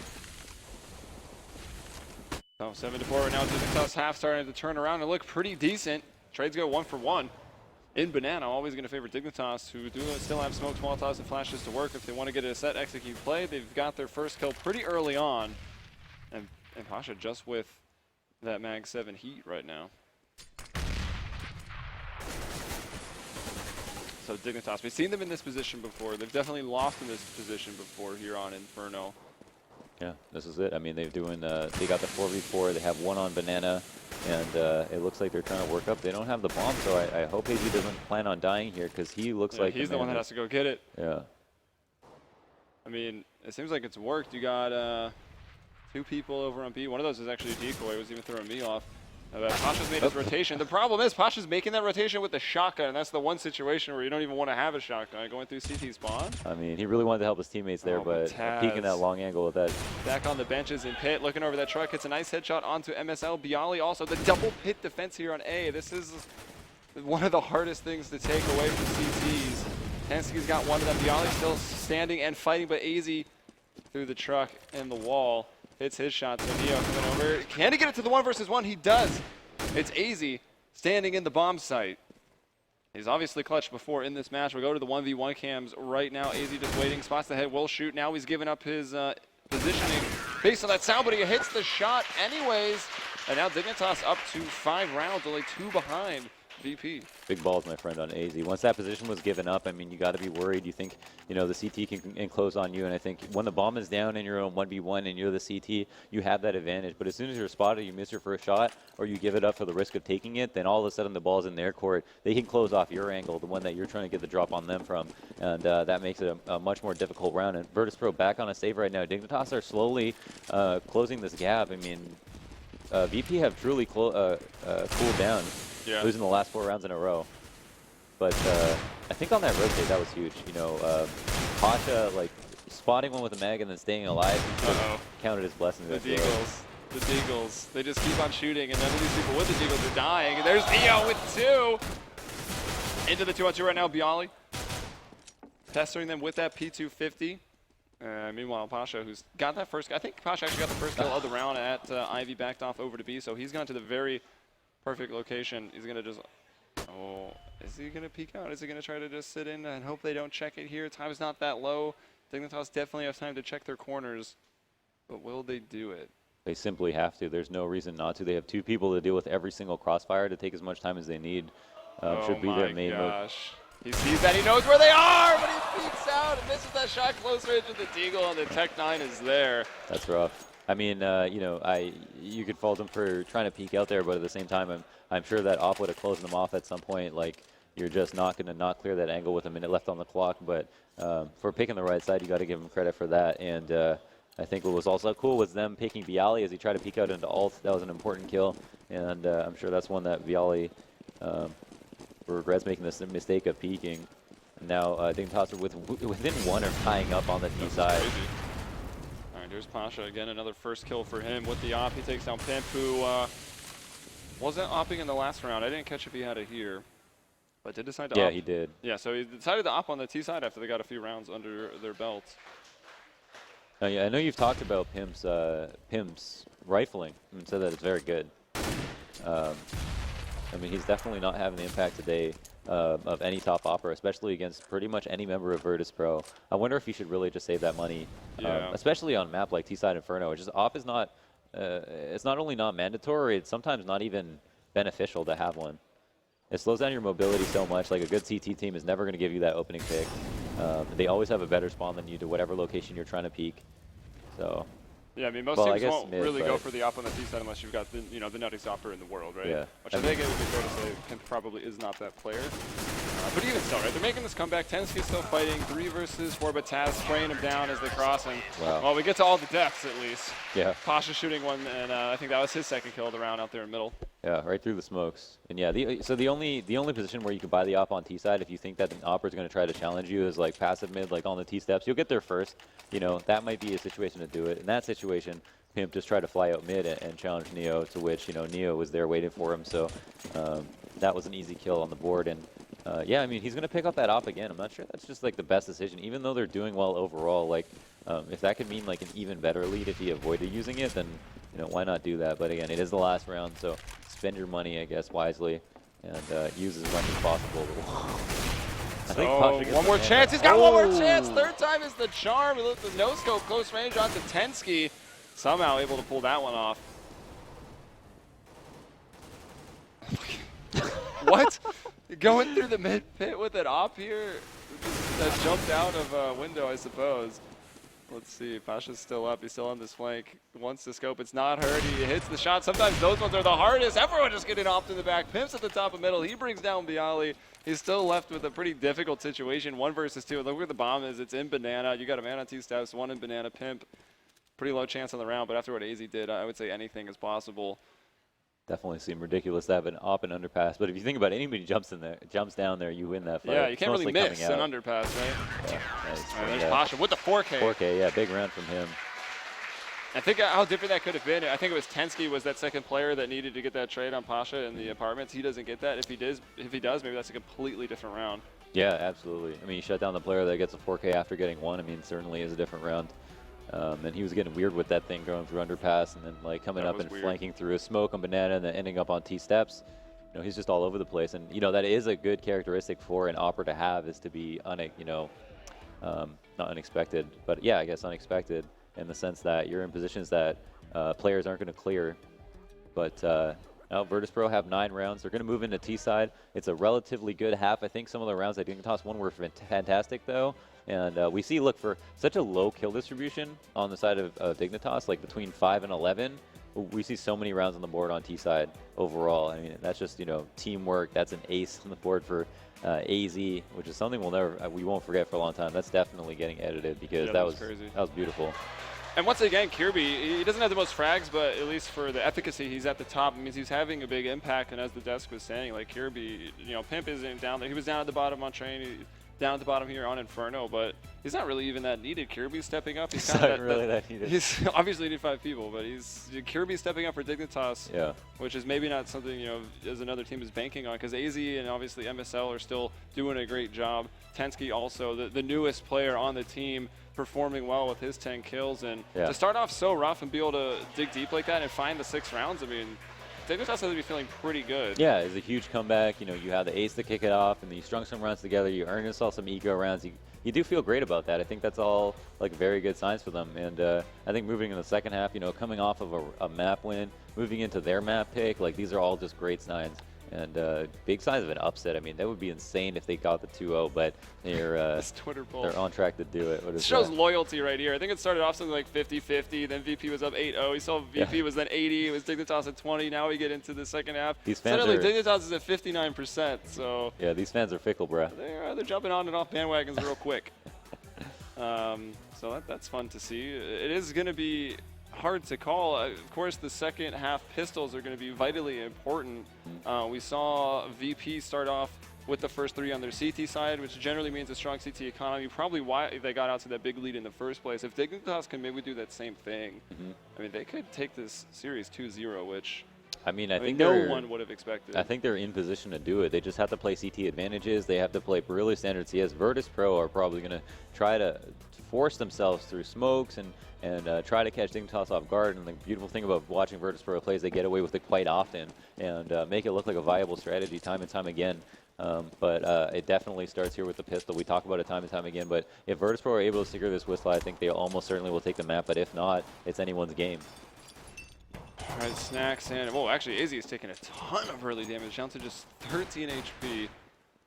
So standard 3 at A, 2 over at B for Dignitas in the defense. VP spreading out, but here's MSL. Kirby teaming up in Banana, finding that first frag. MSL able to retreat. Kirby getting another one, fade away from the car. So Pasha's gone down. Actually, that was only the first kill of the round. Kirby grabbing that. Snacks trying to get his lurk on over here in the apartments. Catch off some of the rotators as Dignitas will be wanting to leave that A site pretty soon. Depending on how effective this take at B is, still a lot of time, so the situation could change. Yeah, look to see that happen. I mean, the health advantage is it's kind of neutral at this point. We see Dignitas a little bit low. They know they've done damage at A. They're almost certainly aware of the fact that AZ is dinked and MSL at half HP. These are just big things that matter, especially considering that MSL doesn't have armor, for example. He's in a spot. He's low on HP, but he's just got to get those headshots. Snacks moving in. Bialy taking some damage. Snacks finding the headshot onto Kirby. Wow. MSL to fall as well. So VP starting off strong. Pimp's already got into that garden area, but pushing in. He will be smoked off. 2 other players coming from CT. Trying to get a lucky shot through that smoke. Not happening for him. Tensky. Snacks just dominant, destroying that crossfire all by himself. And looking for even more. Oh, Tensky will get him. And I'm really hoping for a mistake here from VP as Dignitas come in for this retake. What? Pimp? Wow. Okay. Everybody's dead, Launders. What happened? I'm done talking about Pimp. I'm never going to say anything bad about Pimp again in my life. I apologize because that was really nice from him. A couple of great frags and, yeah, just that last second abuse to top it off. The icing on the cake and, you know, Kirby hitting that Allen Iverson, that fadeaway. Yeah, it really was. Yeah, That was a straight-up fadeaway shot. That was pretty hot. Yeah, deal. Looking at the camera, but not impressed, though. Not impressed at all. He realizes that his tournament life is not on the line necessarily, but in danger. I mean, at the same, like, Virtus.pro not only want to win these games, you know, we saw them face Conquest on this map and go into OT, and even after they won, they were not happy at all. You know, that was not a relief for them. Nope. I mean, at the very minimum or maximum, it was a relief, but they expect so much because they know they're going to have to go up against tougher opponents in harder situations in a deep tournament run, and so that's not a great sign. Oh, Dignitas somehow getting that retake to work with just a couple milliseconds remaining. Now find themselves with 3 FAMASs and up in a M4A1S, and it's actually quite a bit of utility armor, and the Tech 9's coming out. CZ and a P250 making an appearance also for VP. Pasha is going to go for the pop flash and run through the smoke, but already he's just getting sprayed down. MSL pretty much full blind. Bialy's there on the trade. Kirby holding out in dark, does get that reload. Pimp, nothing, and Kirby, nothing. Taz and Snacks just opening it up. And another retake for this one's 2 versus 4. You got the full armor, actually the better weaponry now over on VP. And Snacks in a great position at car to stop AZ from doing much. Unless, oh my gosh. Later from the audience. Nice. Peace, kid. They're doing our job for us. Absolute beast mode from Snacks. He's just gone insane. I mean, he's getting so many entry frags. And it just goes to show you, like, anyone can do it. I mean, whoever's feeling it that day, whoever has got that information, if you've got the aim and you've got the goal, you can take that into your own hands and go into a site by yourself. And he's dealt with the Crossfire beast so many times. I mean, that is such a great round to do it, too, for Virtus.pro. I mean, that could honestly mean the beginning of the end. I mean, I hate to sound overly dramatic, but I think Dignitas are going to be counter-buying here. They're going to be going up against a much better buy from Virtus.pro, who managed to pick up a rifle off of that. I mean, Dignitas had 3 players in B site. Virtus.pro went to the wrong site and won, and they did it cleanly. Kirby with the Deagle, not having any luck with it. We see some ridiculous Deagle shots. I think that was making up for him. Balancing out the Deagle, if you will. MSL able to escape. I'll stay up with that CZ. Probably doesn't have too much ammunition left in it. Taz holding out, making sure no one's going to push through the ultimate middle, and still VP just sitting tight here in Banana. Oh, the one way. Oh. Very expected though by Pasha. Yeah, absolutely. I mean, I think it's just like, even if you expect it, it gives you, unless it's pre-fired, gives you maybe half a second worth of time where you can just take advantage of it before they can spot you, but couldn't do that damage quickly enough. Now, Pasha really low. I mean, we've got players who are really, really low here. Yeah, the scout. And everyone's at B. Certainly are. AZ pushing through that smoke. Snacks turns in time. Now Pimp with the scout will really have to make a show of things here. He can't do it. Sensky finds 1, but it's not enough. VP survive with 3 and get up to 11 rounds. Mm-hmm. Yeah, they do secure that. You know, Virtus.pro have to be kind of a little bit concerned at the fact that they're going to the wrong sites, right? Like that does affect your confidence. You're picking the wrong site to go to. You're still winning rounds, but in you're scratching your head thinking, well, should we have gone there in the first place? Like, yeah, we came away with that round, but this is the second round in a row we went to B and it was a stack. I mean, they still stuck together, they still traded out, but if Dignitas can continue to have good reads and then they do it on a rifle round, what's that going to spell for Virtus.pro? I think, like, from that perspective, Dignitas are just waiting for the opportunity to have a full buy because they have a kind of a good tap on what's going on, and wow, maybe those logs catch on fire and create a bigger fire. Yeah, Source 2, Launders. Source 2, yeah, one day. Yeah, so that Molotov, of course, didn't quite go where we wanted. Oh, using this boost on the arch side, trying to look over that smoke, maybe find a, well, can't really get a one-shot with any of those pistols, but some damage onto Pasha, who will then just be enraged. He takes down MSL, $600 for him, and you see the MAC-10s coming out. They're expecting the full eco, so VP, pretty easy read for the economy of Dignitas, and they will capitalize on that with these MAC-10 purchases. Each of them netting a kill. AZ does take out Snacks, and 3 members here for Dignitas, all with those default pistols and all on the wrong side of the map as the bomb goes down. Bombs planted, VP have secured around, and Dignitas have absolutely nothing to save. There's no reason not to go look for people here. You get nothing. The only thing that you really have by saving USPs. They could just be buying time talking about this next round, too. No, I mean, the only thing, well, yeah, okay, there's that, but the only thing I can imagine, I guess, apart from that would be the fact that Virtus.pro won't get any kill reward for killing them. Wow, yeah. I guess on the search. You know, if they knew there was just USPs, they wouldn't have bothered. I guess a small consolation prize. Tensky does get that MAC-10, and Dignitas will move into this round buying up fully. If they don't win here, they're going to be saving almost certainly. Virtus Pro have a great opportunity to take to be one away from match point if they win right now. And yeah, Tensky realizing that drops him Act 10, upgrades his gun because it's time to show. Surprisingly enough, Famas over there on the terrorist side going into round 20. Taz will have that. There's also one up on MSL. And how will this go? Aggressive in Banana from Dignitas. MSL getting himself down. Actually to the base of Banana, 2 players. So this could be, if it's an A-take from VP, the flank could be coming up middle very quick from Dignitas. And AZ, a strong player for this team. Oh, Pimp throws a flash on the truck side. That's going to allow some players to go in and jump out. And AZ from the Pimp position gets nothing. Pimp will drop the bomb. Pasha elsewhere killing Tensky. Pimp turning around but getting spammed. That one of the few very spammable things on Inferno is that box. He uses it as cover and it backfires. Oh. And Kirby nearly getting one through the smoke. 2 versus 4 right now. It will be difficult. Sees that barrel. Okay. Kirby will get it. The 1-on-3 Neo and Bialy are low. Did Kirby not get that kill? He did. There it is. Okay. And yeah, VP cleaned it up. I mean, they were really relying on AZ from the pit to get 1 or 2 kills. I mean, you're in the best position on the map. Like point blank, like that is the sole best position on the map. You have so many positions you can play. You have so much hard cover that's not spammable. You have so many points of contact. You can really catch anyone off guard at any point, and he went down for free. And that is the hardest player to kill. And they managed to get rid of him. That almost gave him that round.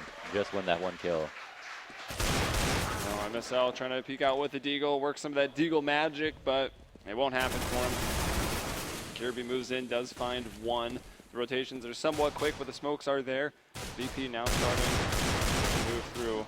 Kind of expecting the stack. You see they're taking their time, throwing some more nades into the site, getting those smokes down to slow the rotations. Snacks lurking hard out here in middle. Ooh, Tensky almost gets one through the smoke there. Snacks finds AZ. Tensky is still trying to work this avenue, just maybe get out of this with an AK. Even that seems like a very slim possibility right now. And looking at what's the CT money right now, it's not that great. I guess they got the max bonus coming in, so that shoots them right up to rifle round territory. But that's still VP 1 away from match point right now. A single rifle round so far, and VP, because they won that pistol and won that rifle round back to back, have just run away with this half. I mean, from what was a 9-7 scoreline.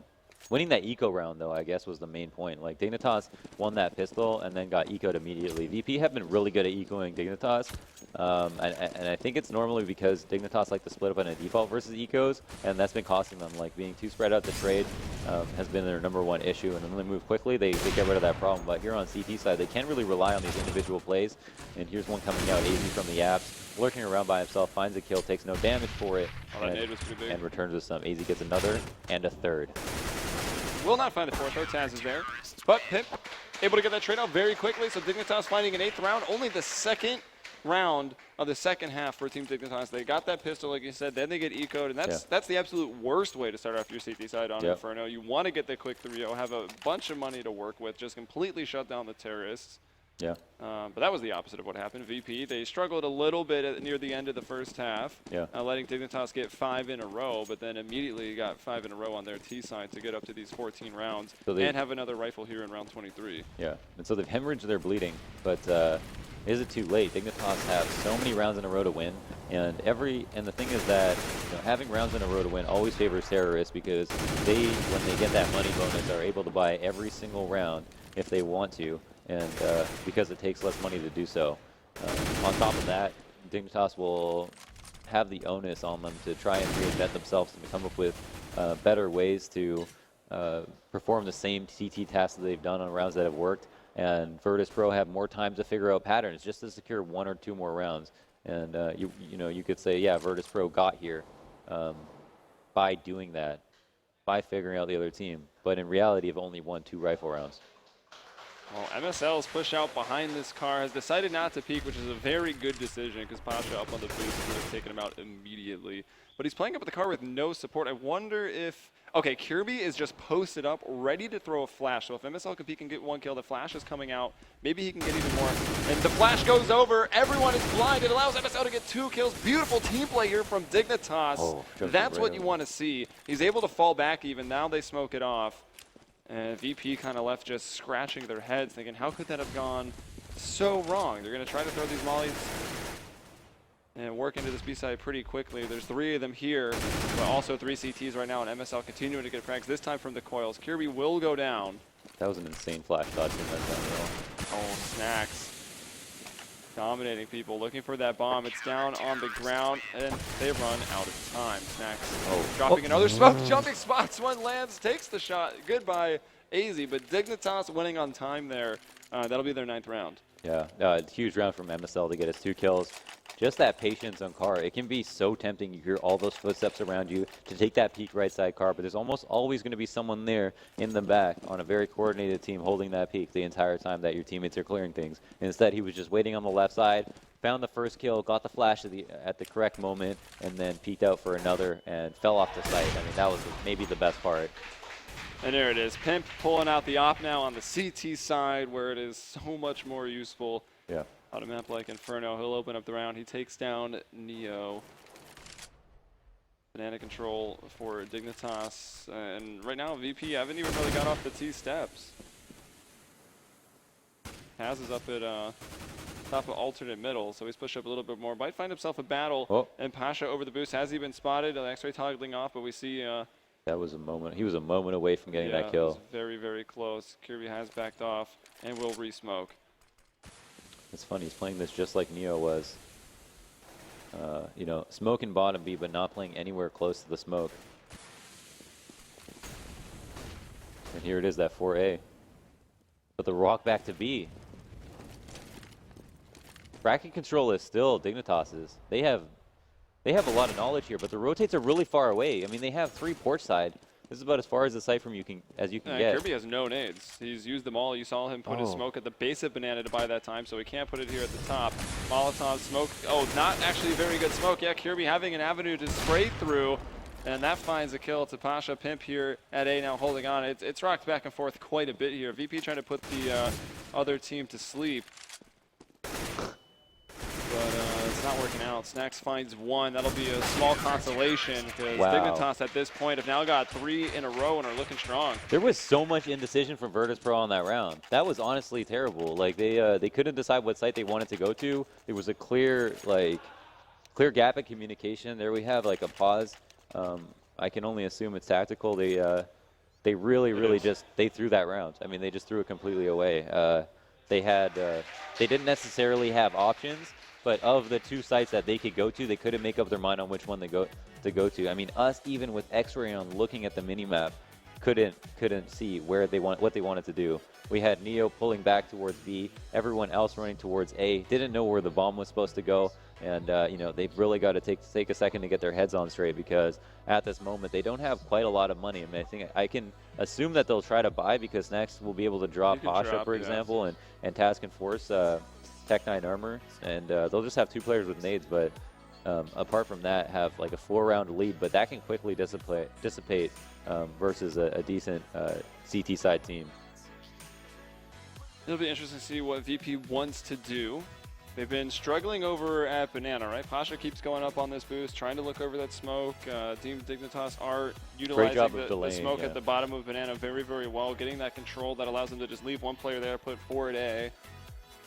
Which has been a problem from VP, getting them just kind of up the middle.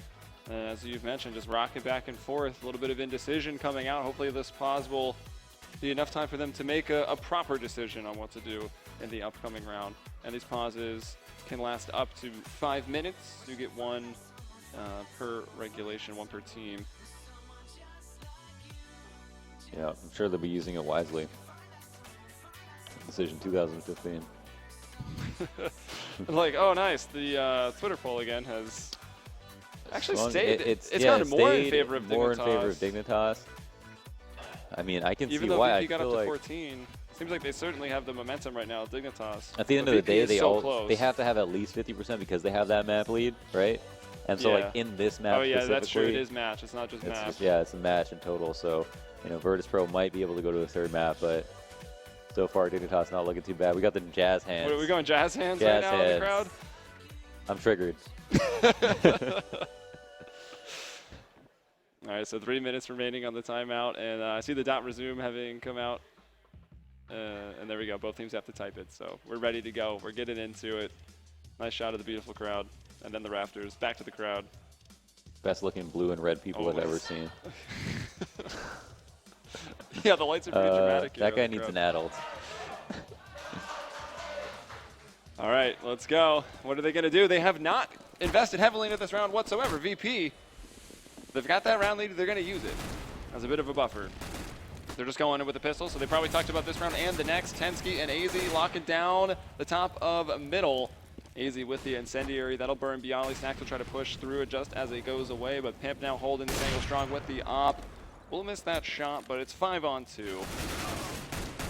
Snacks caught after throwing the flash, and Pasha going down. So Dignitas, very, very clean round. Big Wow. economy building round. Yeah. What is a VP plan? This is the round that the pause was most likely for. Yeah. I mean, we're looking to get a little bit of economic damage done or something on that round, but we'll see what they have in store for us now. They've got a small lead, but again, every single round they lose, they are potentially saving following up. Though Snacks does have a little bit of money. I think we have at least 2 buys in a row after that save, and barring a bomb plant, maybe a third, or just continuous buys overall. But Dignitas looking very, very strong. Have gone passive on both sides. I don't actually like this because going passive on both sides means that you're relying really heavily on your site rotate. Whoa. And wow, A lot of hype. something exciting happened in this round that Yeah. I Can't didn't quite know. see what it was. But no, of course, that's a Team Liquid Conquest, which seems to be going down to the wire. That's on the Bravo stream, mlg.tv/playcevo2. Make sure to turn it on. Turn on both. Why not? You can watch so many different ways, too. Xbox, Roku, on your phone, on your computer. So make sure to tune into everything here for the MLG CEVO Season 8 Pro League Finals. 5 people still alive in this round. We're now below the minute mark. The Smokes, the Execute coming out onto B. MSL with the flash through, and that doesn't really slow them down too much. MSL pushing, finds one. Others trapped in that Molotov, splitting up now VP's forces as they move in. Look how low they are. Practically one nade would just kill them all if they were close enough. The flash comes in. VP a little bit more disoriented, but Dignitas are still the ones that have to take this retake. And if VP set up well enough, maybe the HP just won't matter. Tensky with that one nade. Does Oh, he have he's one? used it. Oh, no. He used it on Banana. All right, Tensky. Oh. Oh, there's a quick 2 frags from Tensky, and yeah, VP on that HP. Just, you can't win. It's very unlikely you win an aim duel when you have 6 HP. Yeah, but then in the same time, you put yourself in the position to like, you're both in pool, right? If anyone comes Banana, they have a huge advantage over you. They're really taking a risk banking on the fact that no one would come because they'd have a flat angle to deal with CT. Maybe someone coming out of construction, they've got a headshot peek, but someone coming Banana is an easy cleanup, and yeah, he just got those 2 kills, no problem. So, I mean, I guess you do take risks in the sense that if you are low, you have to do something crazy to make it work, but they were kind of like taking a passive risk, and I feel like, they, maybe a little bit of a careless push through smoke. I say careless in air quotes because I think it would have made more sense to do it. Could have worked out maybe a little bit better, but You're a liar. You didn't do air quotes. I did. So calling you out right here. Oh, come on. And it's pretty much a state of perpetual buying, even though you're losing just the nature of the T side. Still Yeah. getting the bomb down. You VP know, can buy up. 3,500 means you don't have like AK and nades, but if you do get a plant, then They can keep buying to match point, essentially. If they get to match point and then happen to lose, then it will be a different story. It could actually make it easy for Dignitas to push it to OT if that's the scenario they run into. But right now, VP, I think shifting gears a little bit, right? First time we've really seen them group up and go as a team for apartment control geared towards A, most times focusing on Banana. yeah. And wow, Dignitas are just playing this 4-1 again, which I think works so much better. Again, on that previous round, they let VP into the site because they were relying on their site hold so much. And yeah, one player did get 2 kills, but Kirby got none, and that's, that's going to happen. I don't even say that like that was his fault. Whoa, MSL just jumping through that smoke, try to time it. Tensky drops just the bomb, perfectly. though.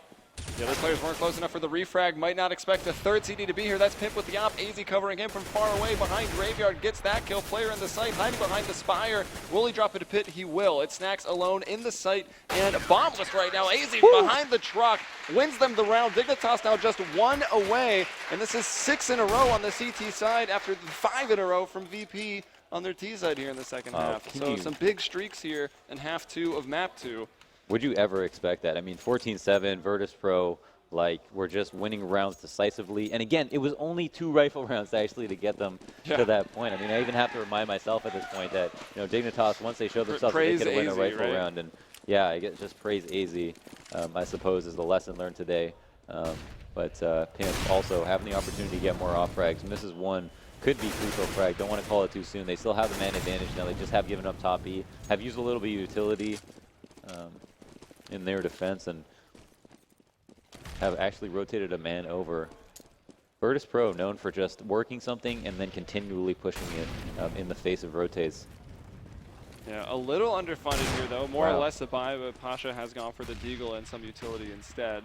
And Flash, but able to escape as MSL. Now the smokes will go down just a little over the minute mark, so buying some time, and there are incendiaries. They had big balls retaking Banana there.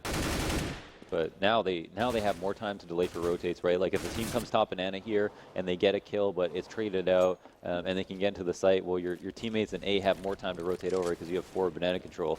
And I like them trying to retake it, pushing Virtus Pro back off, giving themselves some more information.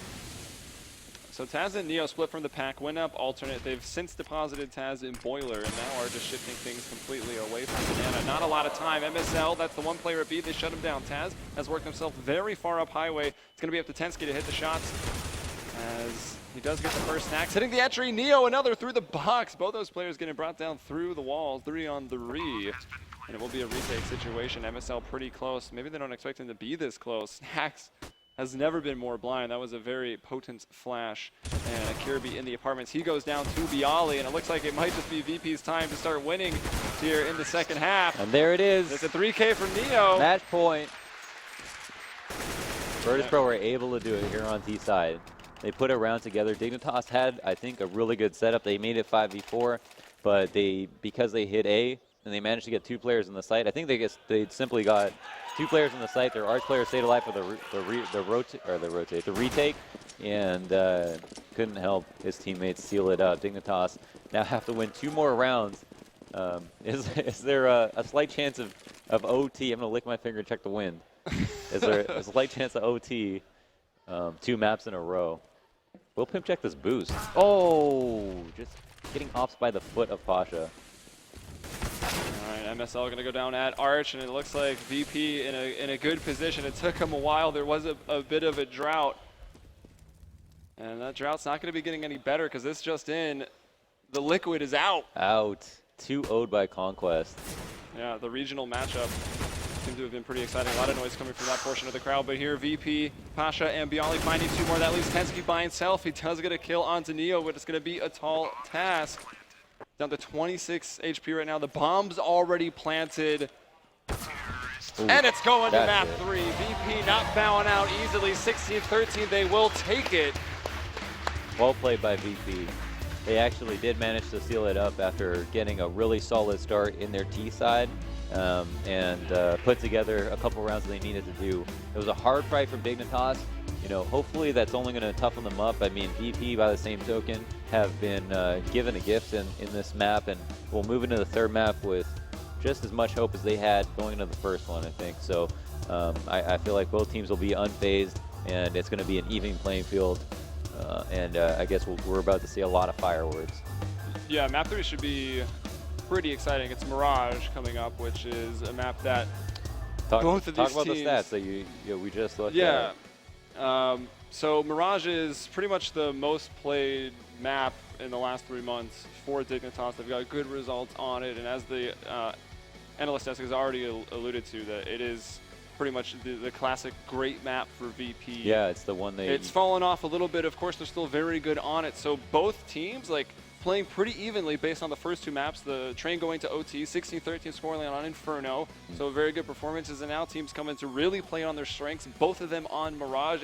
I think it's going to be just a true test of skill and teamwork when we get onto map 3 Mirage. Yeah, VP famous for taking that map off NIP when they picked it against them, and I think they forever regretted that because VP are beasts on Mirage.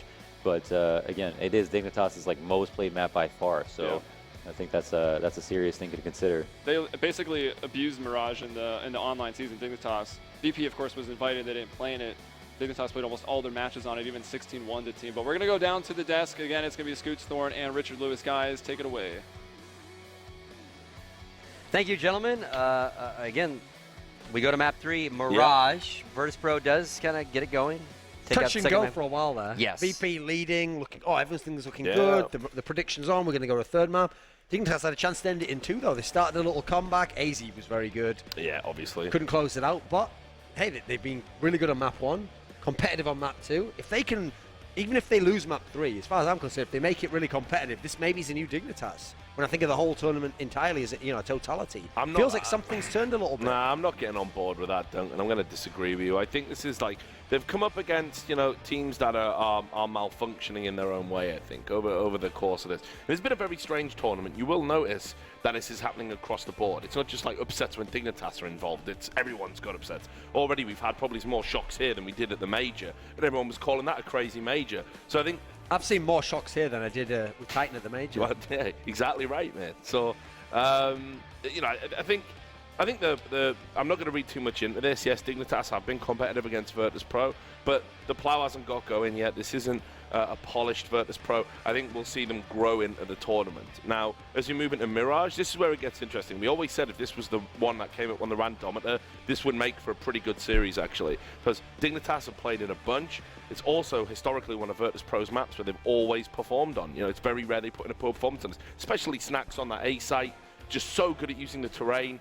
It's going to be a great game. It's going to be a great way to settle the series. Yep, and don't give me too much Mirage info because we will talk about it after the break.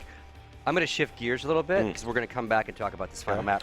Let's talk about what happened on the Bravo stream. We watched a little bit of it. That was dirty. If you're just tuning in, Conquest 2-0's Team Liquid and sends them home. That's 0-4 for Liquid at this event. 0-6 for Liquid between the last 2 events. Okay, so now I'm going to contradict myself.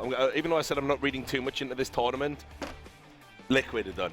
Just get out of my sight. You think changes are needed? Yeah. Let's be real. They lost to Dignitas and Conquest. Yeah. These aren't even top teams. Well, but they're mixed teams, effectively.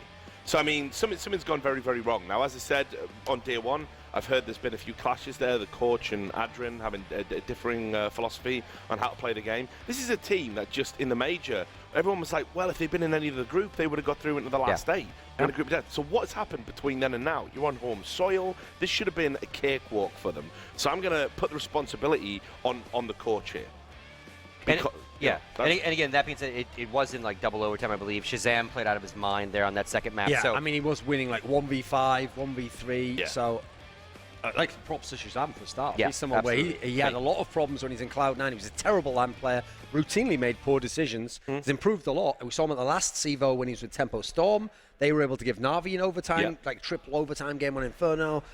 Here, they've managed to convincingly, when you consider the 2 maps combined and which maps were played. Remember, Train was going to be a map that, in theory, you could have a chance against Team Liquid on. But you'd think Cobblestone, this is the map, remember, that Team Liquid beat Fnatic on at PGL. Yep. This is supposed to be a strong map. You've beaten them there as well. So, first of all, props to Conquest. I thought Naf did pretty well in the game. He was hitting some good shots.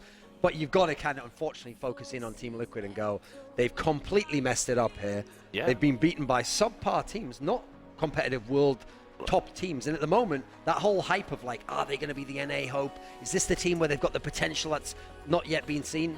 I mean, after this line in the major, you kind of feel like, no. I said on day 1 that Conquest wouldn't embarrass themselves. I said that. I thought, sure, I didn't expect them to take Virtus Pro to overtime. As soon as they ended up playing Team Liquid, that is a game because of the, NA and how close and how everyone knows each other intimately, plus the psychology that's going on. Nobody wants to lose. That this was set up for Conquest to cause an upset. That said, it's still a disgrace that Team Liquid have lost to Conquest. If you're a Team Liquid fan right now, you've got to be scratching your head and wondering what's going on. For me, though, this proves that Naf is, for me, the young player in NA that you want to be investing time and resources into. Conquest, they're not going to be a team. They're not going to be together in the future. They're never going to go anywhere. But actually, you can start to see that Shazam, he's got potential still. I think we didn't see the best of him in Cloud9. He can still do something. And Naf actually is a young talent that maybe one of these other teams, perhaps even a Liquid themselves, might want to be thinking about now. Because you invest some time and effort into that kid, he's going to come up good in like 12 months from now. He's also overcome his problems before. Part of the reason he would get kicked out of these teams when he was in what was the American Luminosity, now Winter Fox, the similar core. And then before that, I mean, he was in TL originally, but when they were Denial. Exactly. Part of the reasons he gets kicked out of these teams in the past is not only is he apparently a little bit troublesome to deal with personality-wise, but people always said, oh, he's never as good on LAN anyway. I mean, he was very young, you have to realize. I think he's 17 now. But this is a breakthrough performance at LAN. It wasn't just Shazam. He was certainly a key part of getting this win here. And so you look at the Conquest players, the roster doesn't match up at all to Team Liquid's roster, yet they've beaten them 2-0, and they've beaten them on one of Liquid's maps. So really poor performance by Liquid. Props to Conquest, though. Well, and we touched on it briefly yesterday. I kind of tried to start the conversation in the sense of we're seeing more real coaches as we're used to experiencing in regular sports, where they are strat calling. And some that aren't so real, Scott. And aren't so real. And that R.I.P. James. That begs the question, like somewhere along the way, like you can't take the credit for being a coach and being the strategical behind the team. Like in real sports, like you're the first one that gets fired. Well, this right? is what I've take said the about credit, but you better take the blame as well. Yeah, exactly. you got to take the And this is blame. what I've always said about right, people need to go back and read the fanfare when that coach came in with Hiko, and they were talking about all the things he'd achieved and all the teams that he played for. You would have thought this guy was like the Mourinho of Counter-Strike. Yes. You would have thought he was, you know, the Phil Jackson, Belichick, they give like a whoever. basketball analogy, yeah, sure. you know, the way that this guy was being built up. So you think, okay, they brought Hiko in, a star player and a star coach. Well, now, Hiko's not playing bad, so what's the other change then? Well, now we need to start looking at the coach's credentials, and I think if you do that, you're going to find that actually, if you start scratching at the surface, some of the players haven't been happy with some of the And by the way, implementations of his philosophies. a trend for Team Liquid, even in the good games, like when they played VP at PGL, they came so close, and then they played NIP at the major, and now even here, whenever they get into those tight overtime situations where a real coach who had some sort of strategical insight or knew his team well would know the right word to say to this guy, push a button on this guy, I need you for this one, or just give a little adjustment, hey, maybe when we're hitting that, do this. That's where you'd win the game for them. That's why I always used to say in the back in the day of very games of why Existence was so good. When he got in the 14-14 situation, the difference was because he was an execute type tactician, he'd come up with like, here's the one strat that if we run, we'll win these last 2 rounds. If this coach is doing anything, at the moment, it's not having an impact on the team. So, one way or another, it's just not working out. This is elite level Counter-Strike. Ain't no room for water boys. End of story. Unless you're going to be a water boy coach, that kind of cheerleader type. I mean, there's most manager types are behind this, doing just those things. In teams where they have tactical masterminds already in place. I mean, he is on Team Liquid. I guess it makes sense he'd be the water boy. I mean, because Starx is a prime example too. He is their in-game leader. If they start failing on the strat side, weight has to get put on StarX, right? Absolutely. Obviously, different guy, different team. Navi, obviously, they just were in the grand final of the major. To be consistent in the criticism, obviously Navi have had a bad tournament here, but that's the thing that saves them. They were just in the final of a major. Where were Team Liquid at? Yeah. You know, on the plane. You feel me? Yeah, I do feel you. All right, we got one more map on this setup. It's going to be Mirage. After this quick break, we'll break down Mirage, Virtus Pro, Dignitas. Someone's going to drop to that lower bracket, and someone's going to move forward.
I never broke a promise in my life.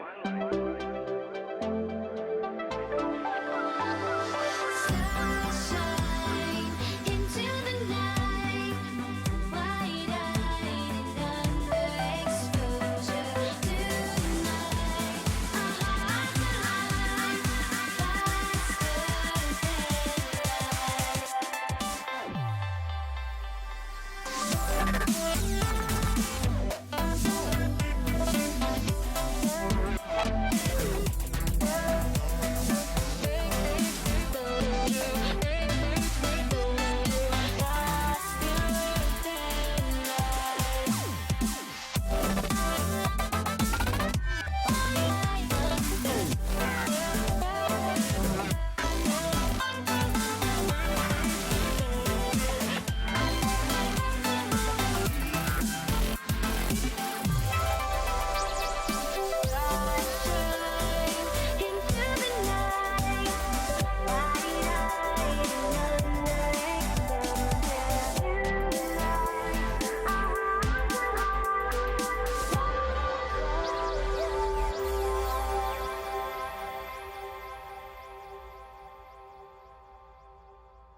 place to hide. Out in the open, like ashes in the sky. I quit the illusion.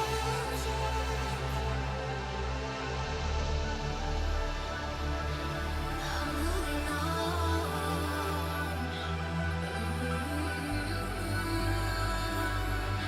I'm moving on.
Welcome to the CEVO Pro League Season 8 LAN Finals.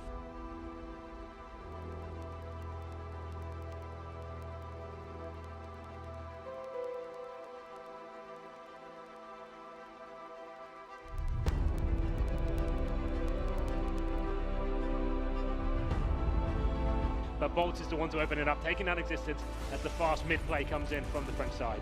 Bolt's careful, needs to be aware that he's going to get Molotov in. They actually missed that Molotov and he gets Wow. the kill, but now he's standing in the flames. It's up to the accuracy of the Titan players, and those have since been gone. It's lost. It's all on Defer. He's gotten 3 kills as he went through drop room. It's definitely done. Wow then, so Burr picking up 4 huge kills there. They've got kits on both players. They've only got 1 Molotov. They can't even flash themselves through the door, but they get the trade kill. So Smith hits fallen, Bolts follows up, and LG, they're going to take this in 2 straight maps.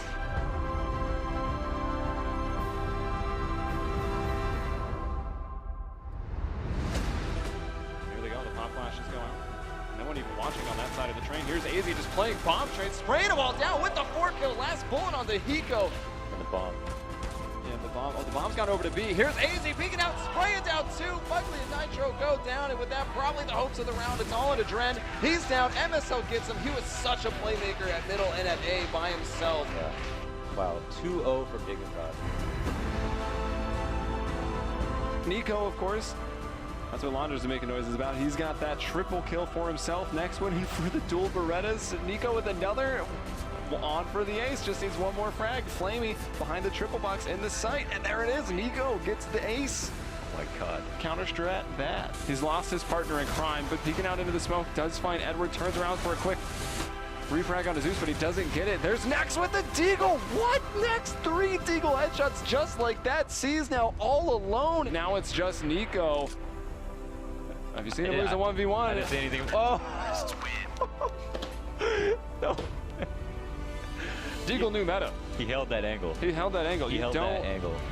He outplayed him completely. Apart from actually winning that 1v1, he just outplayed him. Neo's right in the argument, but we still have a very low on HP. Daps, 1 HP, and the errant shot will take him down. He worked it into a one-on-one. All Stacks has to do is stop him, and he can't do it. Daps will get it 1 HP, gets himself the 3K, and Conquest will take the pistol. Final round of the half. Either Conquest will win this, or we're going to an overtime, and we are going to overtime. No map 3 just yet. We got some overtime coming out between Conquest and Virtus Pro. Absolutely can't. First No, round, I mean, this that's round, if they drop it's it. over. But Napoli, look at that flashbang though. Neo's able to let him 2. Can he get the 3rd? Can't quite get it. But Taz is right there. We're 3 on 2 now. Bomb down Banana. 2-man rotate coming out from Shazam and Rush, trying to make their way back to this B bomb site. They got to deal with Taz though. Taz is right there outside of construction. He gets lined up. We're 2 on 2. Smoke will go down. Rush has to worry about it, but the bomb will get planted. This could be it here. Conquest has to win this one to go in to the final round. But look at Pasha. Look at the boys. He's gonna knife it. He's Gonna get a knife. He's gonna get his 4th knife of the night. Ends up getting the shot up. Now they're 1-on-1 though. Shazam gets the flashbang out. We're gonna be 1-on-1 here. Pasha, flashbang. Let's see if Shazam can get out into this. Molotov goes down. Pasha doesn't know where it's planned. He gets the shot anyways. So and close. that will be Virtus Pro So close. winning in overtime number 2. They get the 2-0 over Conquest.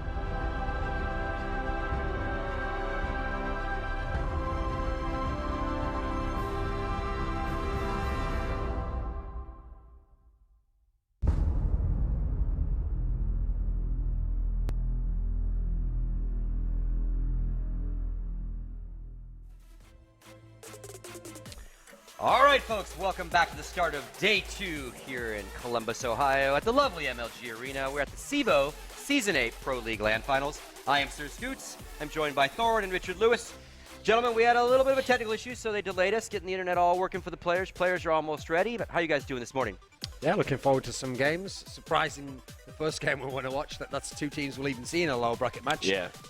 Once upon a time, we actually saw them in finals of tournaments, EPL Winter earlier this year, etc. So it's a new world, Scott. Yeah, Brave New World. And, just some real good games yesterday, some upsets, some back and forth, some OTs. Had a bit of everything. I'm sure today's going to live up to that billing.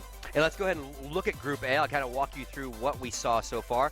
So again, you can see Team Liquid loses to Team Dignitas. And again, updates on scores. That was Train 16-8, Cobble 16-13. And then right below that, you see Virtus Pro Conquest. Very, very close match, actually. Conquest really giving it their all. First map, not so much, 16-7. But second map, they take Virtus Pro to Inferno. They end up winning it 22-19.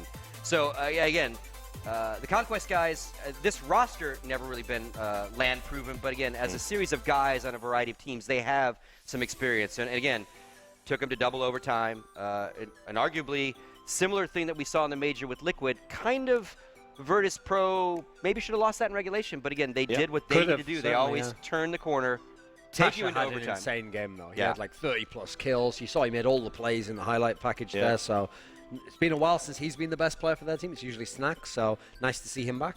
Yeah, especially with the rifle as well, which since he's moved to it, it's been a bit hit and miss, but seems to really be solidifying his position as a very competent rifler indeed, and that's probably one of the best performances he's had in a long, long time. Got to give credit to Conquest as well. I said yesterday, I don't think these guys are going to embarrass themselves. They got a chance of beating Team Liquid, and not just because Team Liquid's in some sort of perceived slump or whatever, didn't have a great day at the office yesterday, but this is, and when North American teams play North American teams, literally anything can happen. They all know each other's games. There's so much ego being brought to the table, so much pride. People start to tilt. It becomes a game within a game, a psychological game. So you want to watch that one. That's going to be back and forth. I mean, I told you yesterday, hey, if Team Liquid lose to Dignitas, who's in slumping form, new lineup, that's going to kind of knock this whole potential of they might be this great international team. Hey, you lose to Conquest, forget talking about being the best NA team. Yeah. That's going to be right out the door, because the other NA teams, listen, if you even lost to C9 and CLG, we'd be saying it's questionable. Yeah. Conquest aren't supposed to even be in that mix, so it's a must-win for Team Liquid there in the lower bracket. And while we still have this bracket up, initial thoughts on Dignitas versus Pro? I mean, the funny thing is, earlier in the year, that would have been a great matchup, very competitive. I have to feel like at the moment, as much as Dignitas showed us yesterday, they impressed me. They had Train as a pocket pick. They were surprisingly good on Cobble. I don't feel like they can go up against Virtus Pro, though. I feel like Virtus Pro is probably going to dominate them. I mean, this is the thing, is it? I mean, so for Team Dignitas to even beat Team Liquid in the way they did, they had to have Pimp really step up and get back to his A game. Now, that did happen. AZ's obviously in good form. He's the star player in the team within the moment. But just in terms of firepower, cohesion, Virtus Pro have got to be the favorite for that, and they should bang them out real quickly. I think Team Liquid, I think they missed a real trick not beating Dignitas. But that means we might get that Team Liquid Dignitas rematch, and then, hey, no excuses day. You played them before, you know, they're map picks, you can ban Train. I'd love to see what's done differently from the Liquid side of things there. Yeah, still got to beat that Conquest team first, which I don't think is a given, by the way. Yeah, and on the other side of the court, obviously Group B, which is what we're going to do some actual deep talking about when we get to Titan taking on Navi. But also, let's go ahead and pull that up. We'll walk you through what happened yesterday. Again, like we said, and I interviewed, obviously Shox and Guardian are go head-to-head. But before that, obviously, Luminosity does take Titan out 2-0, and that's a 16-6 on Cash and a 16-10 on Cobblestone. Then the other match was Navi being upset by Mouse Sports. 16-10 Mirage, 16-7 Overpass. The Navi Mouse Sports one, I still can't get over that. It's absolutely shocking, because when I see the draft, I'm like, this is a 2-0 for Navi. Look at these maps. These aren't even Mouse Sports maps. The strengths of Mouse Sports aren't here in any way. These are maps that have been shaky for them. Meanwhile, Navi, those are the home maps. Those are the ones that they can beat some of the best teams in the world on. So you put your money down on them. Then if you hear first half Guardian, 25 kills, that's it. The machine's rolling. This will be a Navi 2-0. Instead, actually, they weren't even that close to winning any of those games. And Mouse Sports, the ones who went out in disappointing fashion overall at the major, suddenly through to the upper bracket final. Yeah, very bizarre. I mean, Gobby did an interview with HLTV after the game, said it was that our communication was finally perfect. Now, I'll tell you what, there's a lot more going on than perfect communication when you beat a Navi with a Guardian going off and dropping like 30 frags or whatever. There's obviously a lot more. People were starting to hit their shots finally. So I think Mouse Sports, yeah, I expected them to bounce back from the major, but Navi have got to be bitterly disappointed with that result, especially with Guardian playing so well. That just shouldn't be happening. And what's beautiful as well is at the major, we made a stress of this emphasis that, okay, Nico's this amazing online player. He's had occasional small land performances, but he had this crazy game at the major, even though Mouse Sports went out. Now, he showed up in this series. He came along. We saw the highlights there. His Deagle's crazy still. Absolutely one of the most explosive players with that weapon. So as that's one of the things where that was always the X factor. Once they brought Nico into the team, if he could become good along with Nex, along with Gusche, now you've got a real team. Now you've got firepower on your side. So it's starting to get figured out. It's not quite there yet. I still want to see how it goes, but starting to figure itself out now. And obviously that sets up a very interesting upper bracket final here, because now you've got an upper bracket final where it would be a surprise for either of these teams to go out in first place. But if you're Luminosity, it's like, hey, suddenly you've got a pretty good chance to go out in first place. Yeah, and the way Luminosity played against Titan yesterday, like, I've become a real big fan of Luminosity. Obviously, I predicted them to beat Titan. If you told me Shox was calling, I would have gone for the 2-0 rather than the 2-1 prediction I made, because that just doesn't work historically, and we'll get into that later. But Luminosity right now, they're the team that's on point, on form. They're almost like the team that's going to annoy everybody in NA, because any excuse you want to make about an NA team you support, Luminosity disprove the theory. They disprove it. They show that hard work pays off. They show that, hey, you don't even need the most skilled players individually. If you can just get it all, if you can get all the parts firing, it works. They are basically, I'm sure NA would like to ignore them if they weren't so keen to appropriate them and support them. So Luminosity, I mean, again, I think, yeah, sure. We'll see if Mouse Sports' result against Navi was a fluke or not, but don't take your eyes off the Brazilians. I think they're going to go far in this tournament now. Yeah, and again, talking to a lot of the teams, you know, they often like coming to America for a variety of reasons. You know, our portions of food are incredibly stupidly large. All these things that I take for granted that they go, oh, Mexican big steaks. for lunch, I'm loving it, buddy. So a lot of them like the experience, but what a lot of them like about this particular tournament is if they get first or second place, and this is no offense to CEVO's online play or anyone's online play, they get a ticket to come back without having to deal with the online play. Yep. And again, like their schedules are jam-packed, so if they get an opportunity to win a land berth and not have to do this online season, they're loving that. The Mouse Sports guys are like, we just want to make it to the finals because we love coming here, but like online is getting really crowded. In a not too distant future, the elite level teams like the ones we've got here, and let's be real, this is elite level. These are elite level teams. 7 out of the 8 teams here were in a major. They're not going to be playing online leagues. Yep. Their time's going to be at a premium. Their value's going to be incredibly high and inflated in 2016. So they're going to be able to pick and choose what online leagues, if any, they play. So that's what everyone's going to be aiming for, and that's how CEVO is going to stay a cut above the others by just cutting that out. Yep. That's actually a really smart play by CEVO. Yeah, and again, it reminds me of like golf. Like, for example, if you win the Masters one time, you get invited back forever. Now, that wouldn't fit in our scenario, but like I like that, like rewarding. And again, especially now when online's getting so like jam-packed of events, right? That's what I mean. I mean, something's going to drop, and it would be a shame if it was CEVO. So we got the Navi roster. Duncan, I'm going to have you do your thing and walk us through these guys. So the guy on the left here, Flamey, unfortunately, when he joined this team, he really was the catalyst for them to become a contender. A team that was winning events in the final here last time, but unfortunately he wasn't present yesterday. He really fell apart. His game was terrible, and so Guardian was kind of left on his own in that sense. The guy to his right, C's, second from the left overall, he's the guy where, in general, he took more of a backseat role to accompany, to rather facilitate people like Flamey coming in the lineup, having more of a star role. But I've noticed, as people like Flamey struggle, as Edward just has average games, that's when C's realizes I have to assert myself now. I have to try and take over the game. Quite a good kind of lurker in that sense if he plays that role. Guardian in the middle, obvious superstar of the team. The way he's playing at the moment, his team hasn't done well at this tournament so far. He might be the best player in the world. He's playing absolutely phenomenal Counter-Strike. He's back at a level that when he reached it in the summer, we thought, wow, how long can this last for? He's gotten back to that at the moment. So very, very explosive, amazing AWPer who just, I mean, he can take on a whole team. He really can. To his right, Zeus, formerly the in-game leader, famous in-game leader for this lineup, and going back into 1.6 where he's one of the best players ever. In this team, he's not the in-game leader at the moment because Starix, who stands behind them, a former in-game leader and teammate of his, is doing the calling. So now he's just back to being a fragger. But what people don't know is, before Navi, before the in-game leading period, he was just a fragger. He used to play as like a middle-ish, third best type player on your team. He's played for Virtus Pro lineups in the past. Bunch of Ukrainian teams. Then on the very right, Edward, another veteran of the game. This guy's been playing at LAN since like 2003 onwards, and he's just a young kid.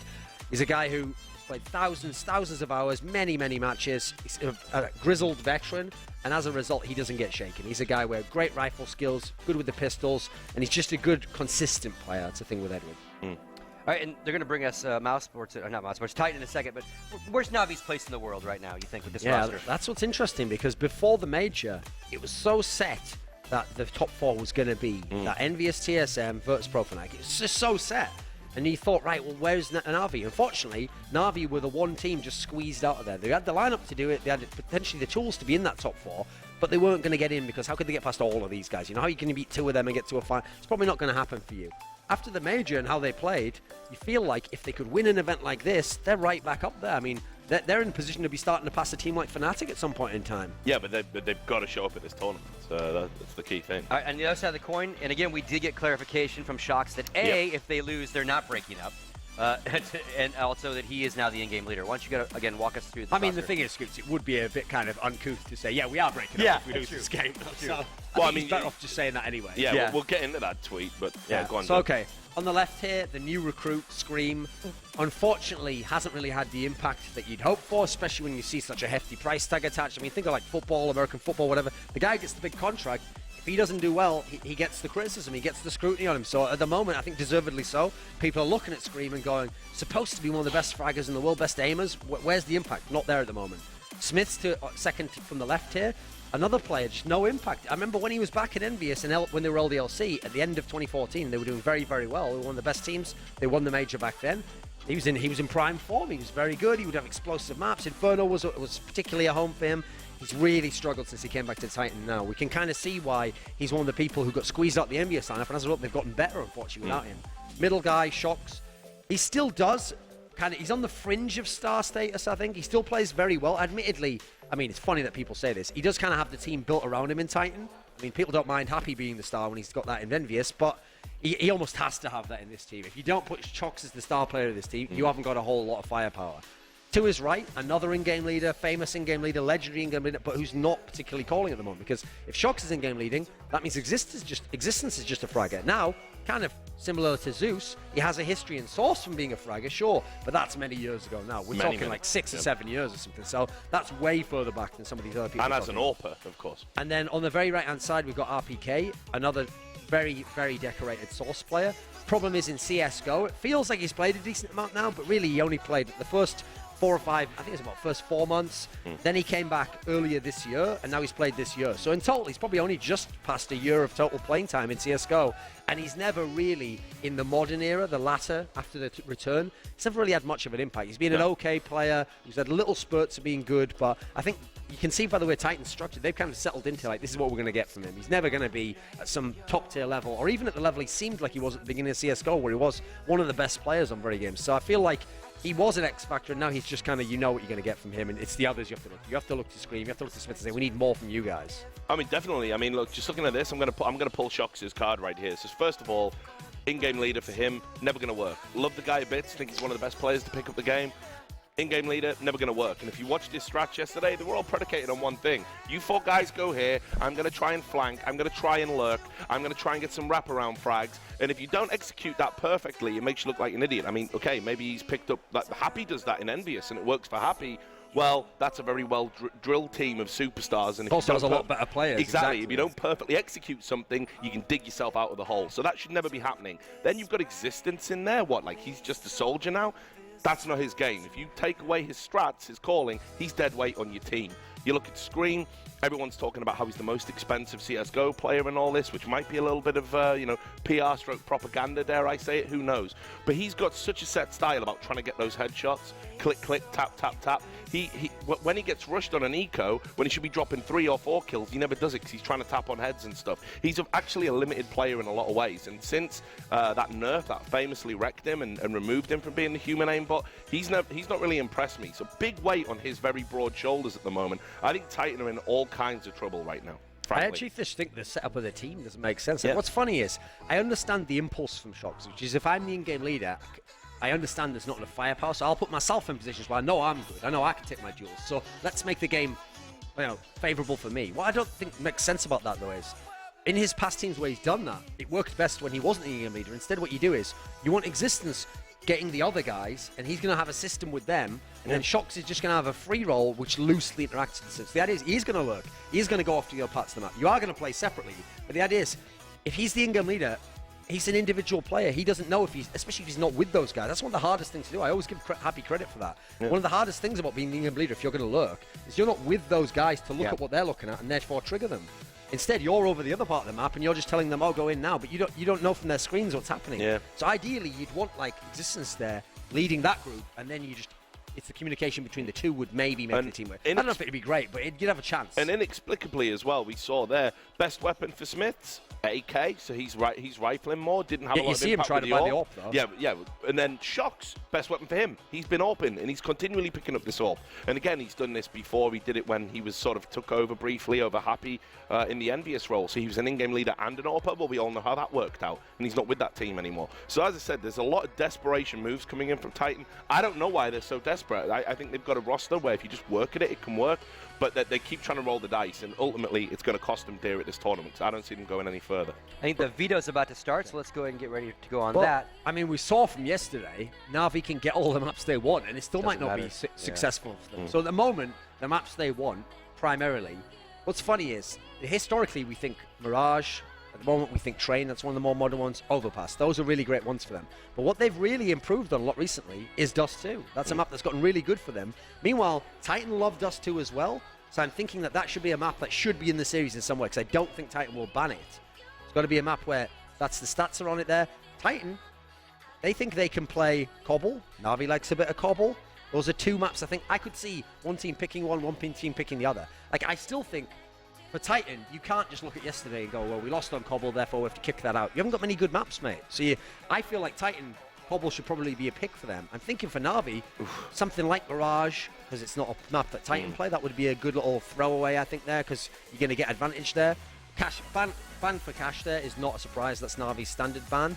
Now, it's interesting to see what will Titan's ban be. For a team that doesn't have many strong maps, they don't have a clear ban path, believe it or not. No. It's usually Mirage, and I think the other one is they're banning out Inferno quite a lot recently, so pretty obvious one there. But this leaves Navi, if they want, pick Train.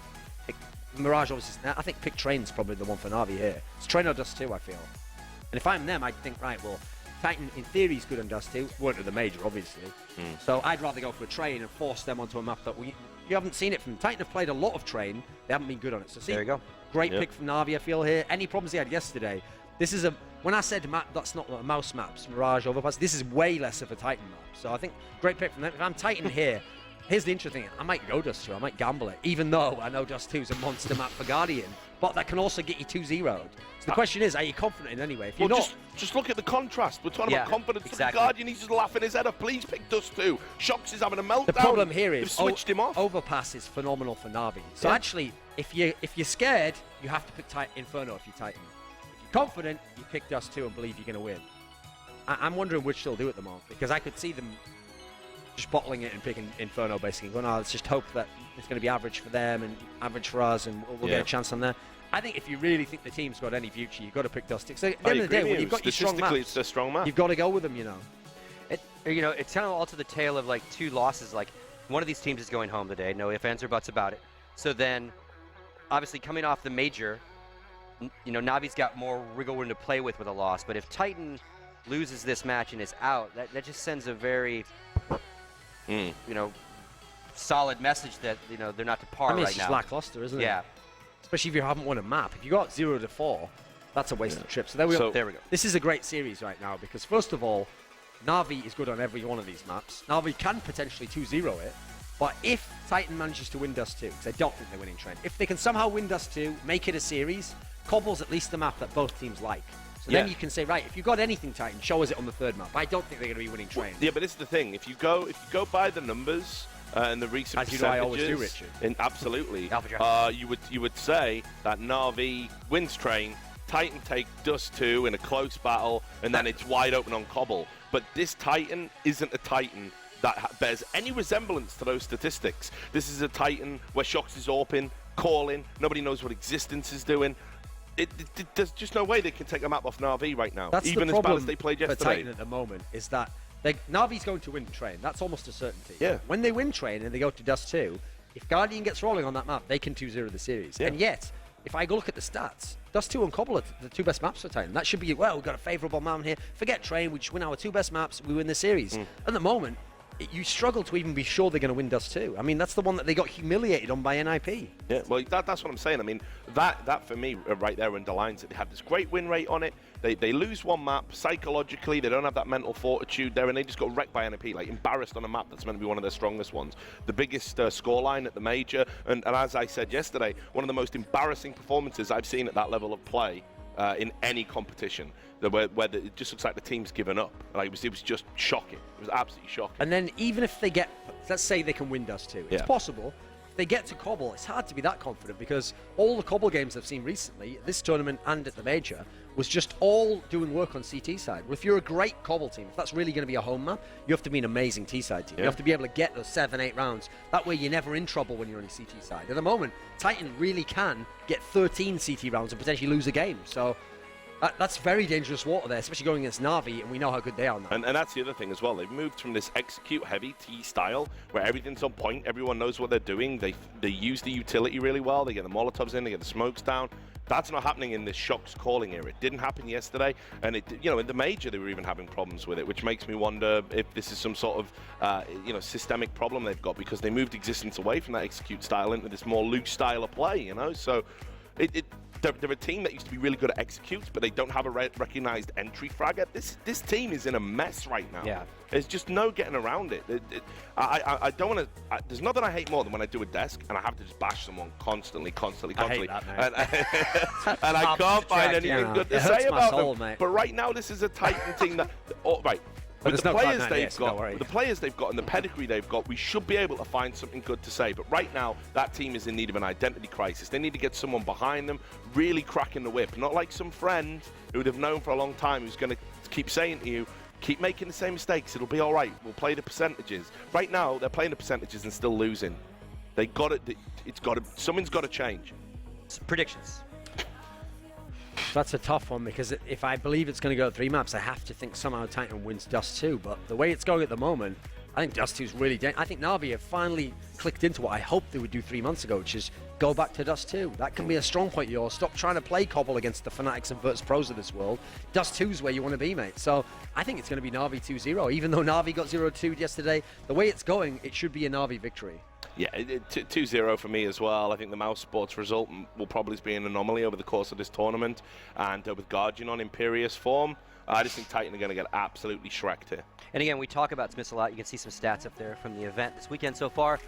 Is it all on his shoulders, or really are we spreading the wealth? Here's the problem when it comes to Titan. It's not like he has to play well. Exactly. It's that when he plays poorly, he kills them dead. He just does nothing. I mean, remember this stat, okay? So everyone saw the Dust 2 game against NIP, and Existence was 1-17. Terrible game. He wasn't the worst statistically for the series. Smiths was below him for the series. That shows how terrible he was on both maps.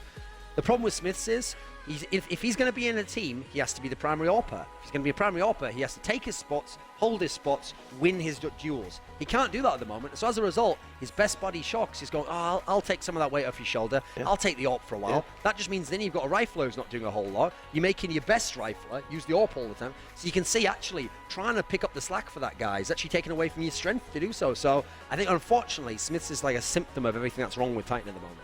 Yeah, exactly right. I mean, here's the thing. How on earth can you expect Smith to win a duel against Guardian right now, the form he's in? That's never going to happen. And so when it gets to Dust 2, I mean, Train's an all-heavy map, but when it gets to Dust 2, it's going to be carnage. Especially because one of Smith's best maps used to be on T-side AWPing on Dust 2. Well, that's CT side of Dust 2. It was where Guardian wrecks people. So yeah. Smith is going to be in a lot of trouble if he tries to AWP there.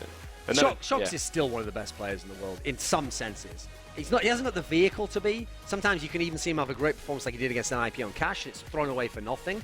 But you can still see every now and then he still does win great aim duels. He still does have awesome pistols.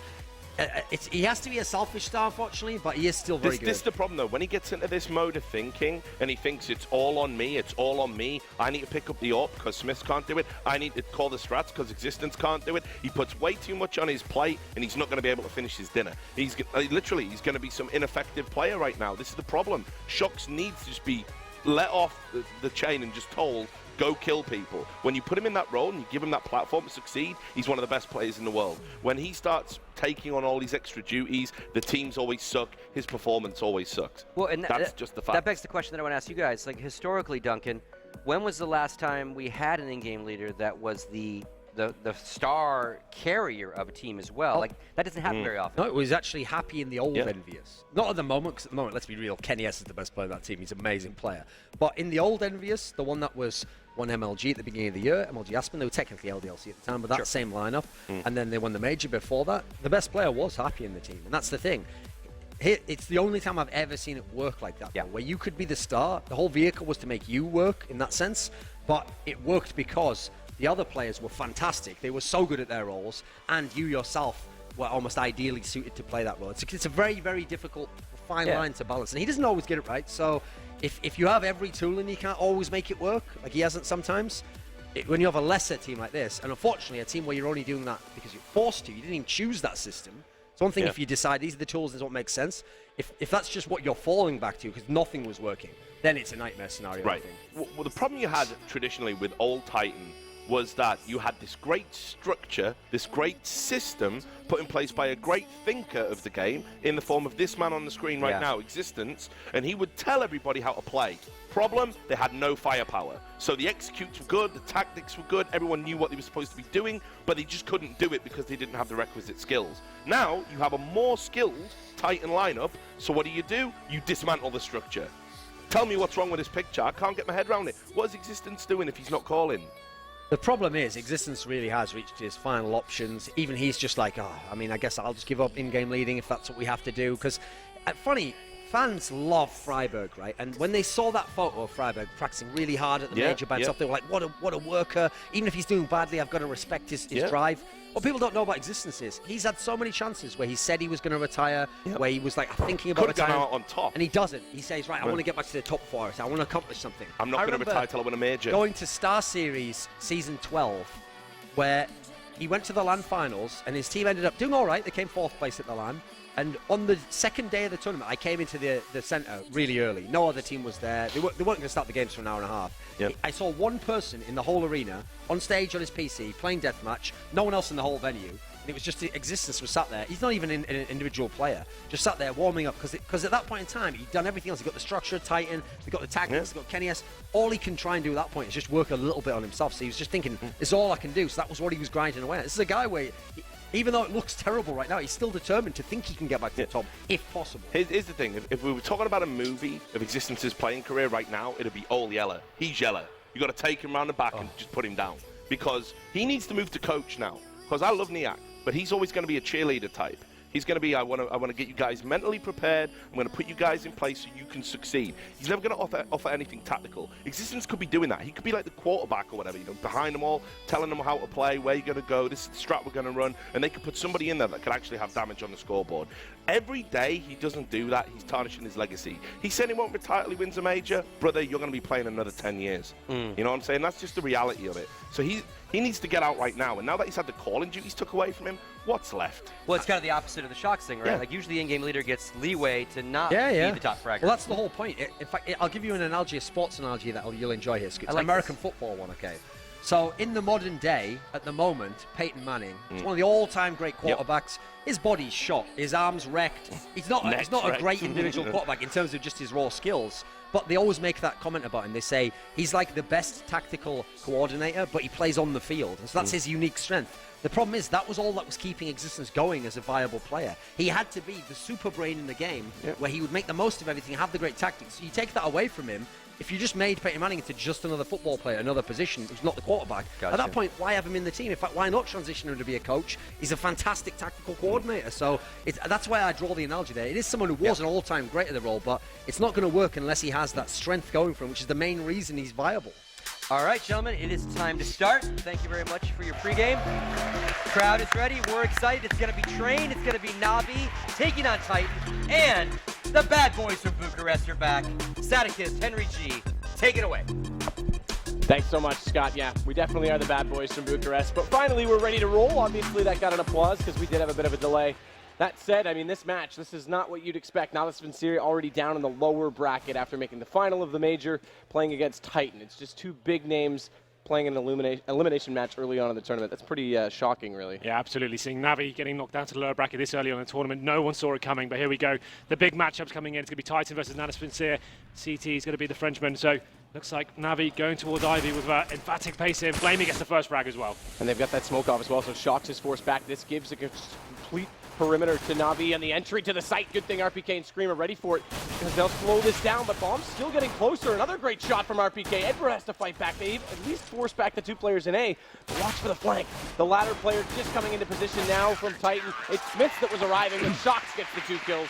and it will be 1-0 for Titan. Exactly the start they needed. We know they've had a troublesome few months, this team, and now they get a good start here against Navi on the CT side. This is what they needed. This is a team famous for force buy and getting themselves into all sorts of trouble here. So I'd like to see this. Titan now off to a good start. The problem for them is Navi coming out of the Desert Eagles and Armor as well. Obviously one of the strongest Deagle teams on the planet right now, especially Guardian. So not out of the woods just yet as we go into round number 2. They're going to have 3 SMGs to play with. Questionable considering what they know is probably coming towards them. So what's Navi got planned here? They haven't got any utility to play with. Just going to be holding back towards main. Shox does find at least the first player in C's. That's a push out through long and Ivy. Edward knows that. Goes back to see if he's going to push any further. He's chosen not to, but back to that pistol round as well. Navi, they executed well. Again, they took up so much map control. They had quad, they had Ivy, they had the front of the site, and then all of a sudden it was the shots that reigned supreme from Titan. It may be the same here for the Deagles. It's going to have to be. They've spotted Shox, who's still trying to idle around at that long position, and eventually he realizes he's probably overextended his welcome, and he'll fall back down in toward the A site. I actually like that from Shox. He's going for that first push. He knows Navi being a heavy execute team doesn't want to allow them to have full numbers going into bomb sites. So he finds that first frag, takes a little bit of damage, but gets his team into a good position here. 5-on-4.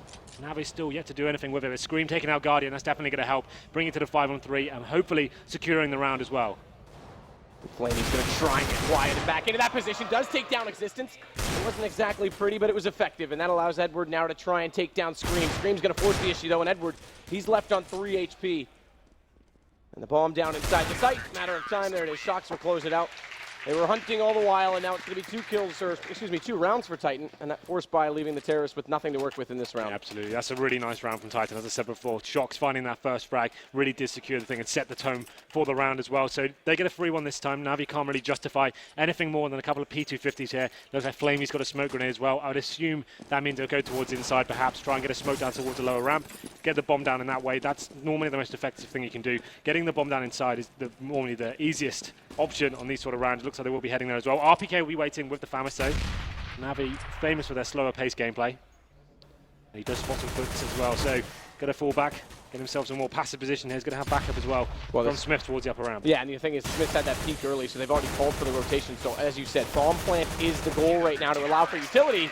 Nice team but they round. just mow them down, and even if they'd managed to get by the first line of defense, they had the second one in play. So a really good read from Titan, but now we do get into the gun round, and we'll see what Navi can come up with. Having forced in the second round and not had a bomb plant yet, it's still going to be very limited. Yeah, in previous tournaments, I've always pointed out Titan being a little bit too static on their CT sides, not going for information, not hunting the Ts at the start of the rounds. But this time they see like they're not allowing Navi to get in these positions where they can fully execute. RPK going in, spotting feet there, and getting himself decent info and falling back and disallowing the bomb plant to go down. Navi now, after that force, but I don't have the AWP on Guardian, going to have full AKs here. 5 smoke grenades, no Molotovs. Slowing it right down once more, going to be working the picks towards Ivy. It's going to be seized. With Flamey as well, the CTs this time showing a little bit of aggression. Shox is keeping that UMP, he's going to be pushed up towards Ivy. Yeah, by himself, they won't be able to get flashed in. He's definitely in a sort of one and done position. You say that, but they bring Existence back. So he does have a flash, should they want to flash him through, and Flamey and Seized are waiting. There's no smoke on the Ivy either, so Shox just has to wait. There's the flash that comes in, that call to bring over to trade. Still favors Navi in that situation, but it was the play you exactly mentioned, and now Existence, he's got to take his battle here, and knowing that the smoke's come out on the left, he's gone to the right. Problem is they've double smoked that, which is actually kind of peculiar because normally as you see it, you smoke one side, wrap the other, or attack into hell to try and take down the man at quad, of which there is none right now. So this allows Guardian to push up very aggressively toward the A site. Yeah, this is it. He gets out with the bomb as well. He's just setting themselves up to go for the plant here, pushing up all key areas of the map. Sees it towards the end of Ivy now. He's going to have a challenge with Existence any second. I think he just spotted the shoulder. But it's going to be a very passive stance from the French side here as Seas makes his way out towards Ivy as well. Not going to get spotted. This could be dangerous for Titan. This is similar to the pistol round where they have Titan pushed so far back. That kill at Ivy means a lot because it leaves Existence in position. Now Smith gets the second one, and we see Existence. He can push up. He can take the fight to Guardian. Is he going to win that battle? No. Guardian gets back, but RPK's there for the trade.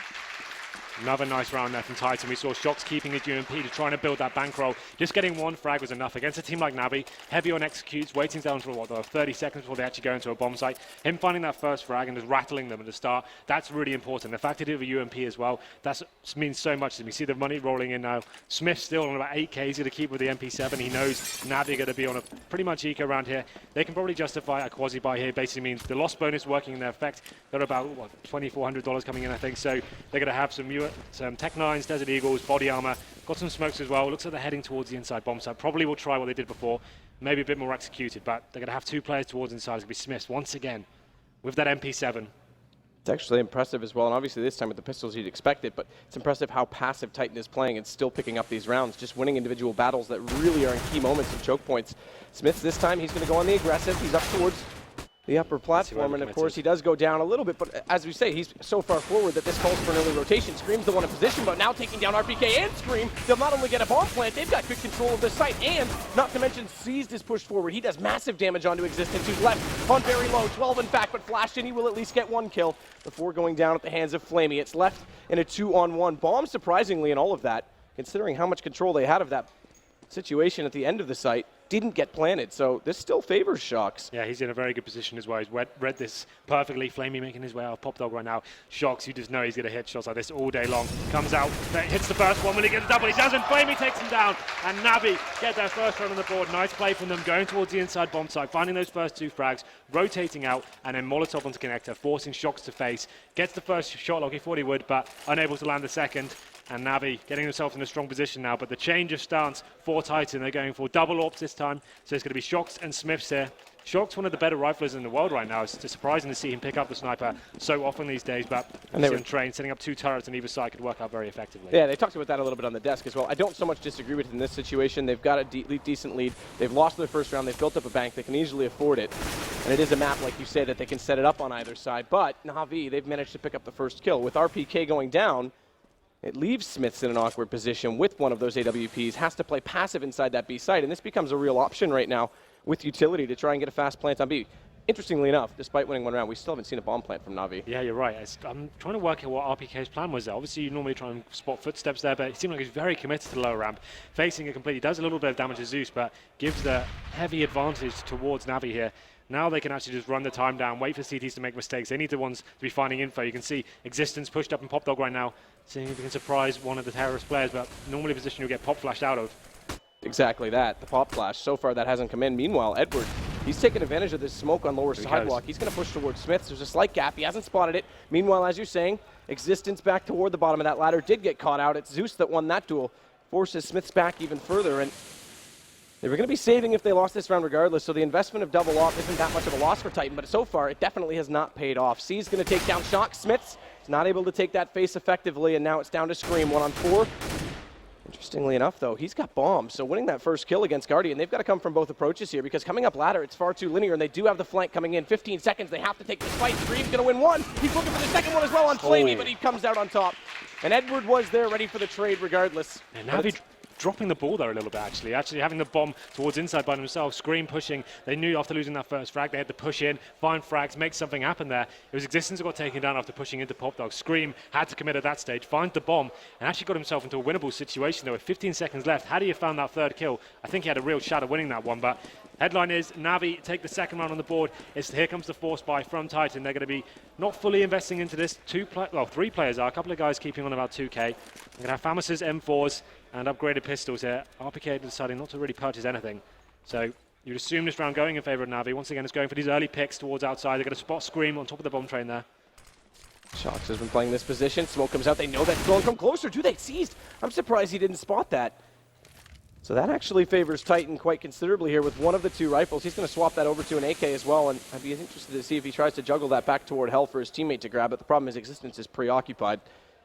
Guardian finding a shot over top of the bomb site. Does find Scream. RPK tries to compensate for this, but again, it's so passive from Titan. The Navi, they're not taking any chances. Existence is going to win yet another battle, though. And again, these 2 rifles, suddenly the round's turning because Titan have picked up another kill on Guardian, and it's 4 versus 2. And again, passive from Titan. They're just waiting it out. And look at Smith's timing. He's going to show up. He takes down Zeus. It's all left to Flamey. He'll fight forward onto 1. Shocks is there for the trade. It's kind of sloppy from Navi. We talk about them being this heavy, methodical, tactically executed team there, and actually going into positions where they're by themselves, not with teammates, not using the buddy system, getting the frag for frags. They're aware that the money's bad for Titan there. There's going into situations where they can't possibly have any backup there. Once you establish the team are on an eco, at that point when your first man goes down, Guardian gets a frag back, I'd say let's go back to inside, let's do a full execution, let's make them really work for this. But it's kept running in, there's really tight choke points there, getting taken down by the lower weapons. And that's difficult for Navi to swallow here because they're going to be on the force by this time. Just Guardian purchasing the AWP and the rest of his team on pistols here. So they're going to be relying heavily on the Talisman Guardian. Working some heavy picks. We know he can do it, but we saw him looking for that shot through the wall. We saw him do that at the Major as well against that IP. That hits towards Z Connector. He knows the lineup for it. Either way, this time they're going to evaluate toward inner instead. Bomb still back down toward the stairs at T-spawn. One player easily in position to grab it if they find anything on this site, but a late smoke coming out from RPK, that's going to buy more time. Navi, again, like you said, they're more methodical. This normally wouldn't bother them, but this map, they've definitely been playing it, you say sloppy, but in a very different fashion to what we normally see. Well, the anti-eco approaches have been questionable, but looks like they'll be heading towards inside, going to be smoking off towards connector. Guardian waiting for that smoke to disperse, and then we'll be going for the pick. Takes heavy nade damage, though.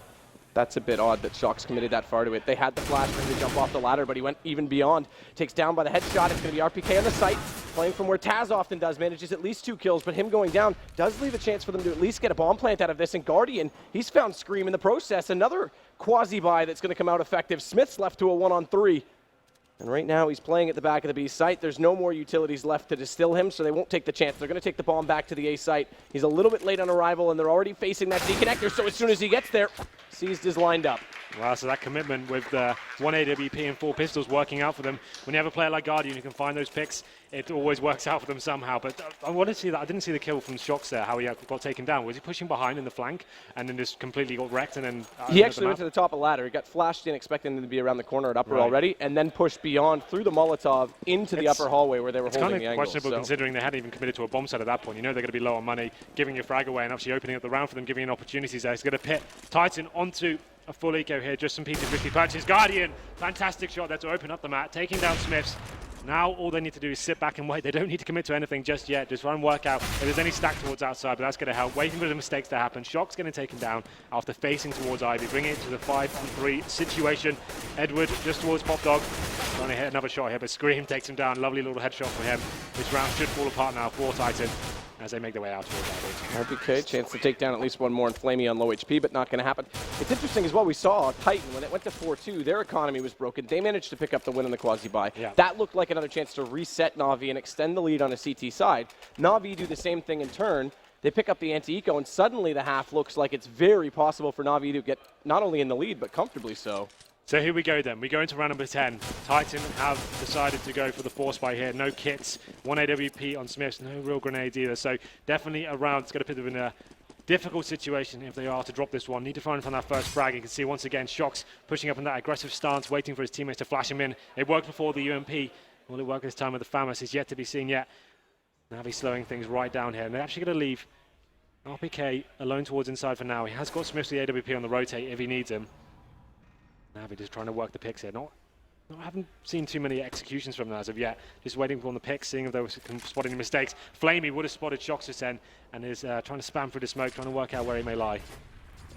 Yeah, and Shox has been playing that spot so many times, so it's good to see a smoke out this time to allow him to escape should he choose to do so. So far, he's just going to sit there and wait. And Navi, again, they'll just take more time to figure this out. They're still spamming on that position. They know Shox has to get away. And without the smoke this time, what's his plan? Screams come over to give him some additional support, but they know he's there. He's yet to move. Now he's going to take the fight, but look at the crossfire that's set up. That's a bit odd again from Shox. Another peak that's really unjustified, and there's no result, there's no answer, there's no trade from Scream. So all it does is give Navi the early man advantage. Do you see what they're doing? They're just waiting for Titan to make the first mistake. They're waiting, bringing the time down, and you can see the round is falling apart now for the Frenchman. That's going to be Zeus picking up the frag to RPK. He tried to react with the inside push. He gets taken down. Bomb gets planted. Existence in a decent position to do some damage here, though, but it feels like it's all but over. But Existence doing some serious work with Seas, takes him down. That should tie things up. Smiths and Scream, the last 2 remaining players, AWP in hand as well. You have to think, with the money situation the way it is, they probably just need to save this weapon and try and get back in with the force by next round. That just came down to Navi just waiting once again. They worked out what position Shox was in, and it was just a matter of time before he slipped up, it felt like. Well, Flamey's waiting out at this alleyway, though. Smiths has the advantage with the AWP, is able to take down another one. He should be able to save it at this point. Bomb going to detonate. There's still a chance for at least Zeus to be close enough for the battle. Smiths goes to the peak, but now he needs to just stay alive. Hits his leg. He's going to go down. Oh, that's crucial.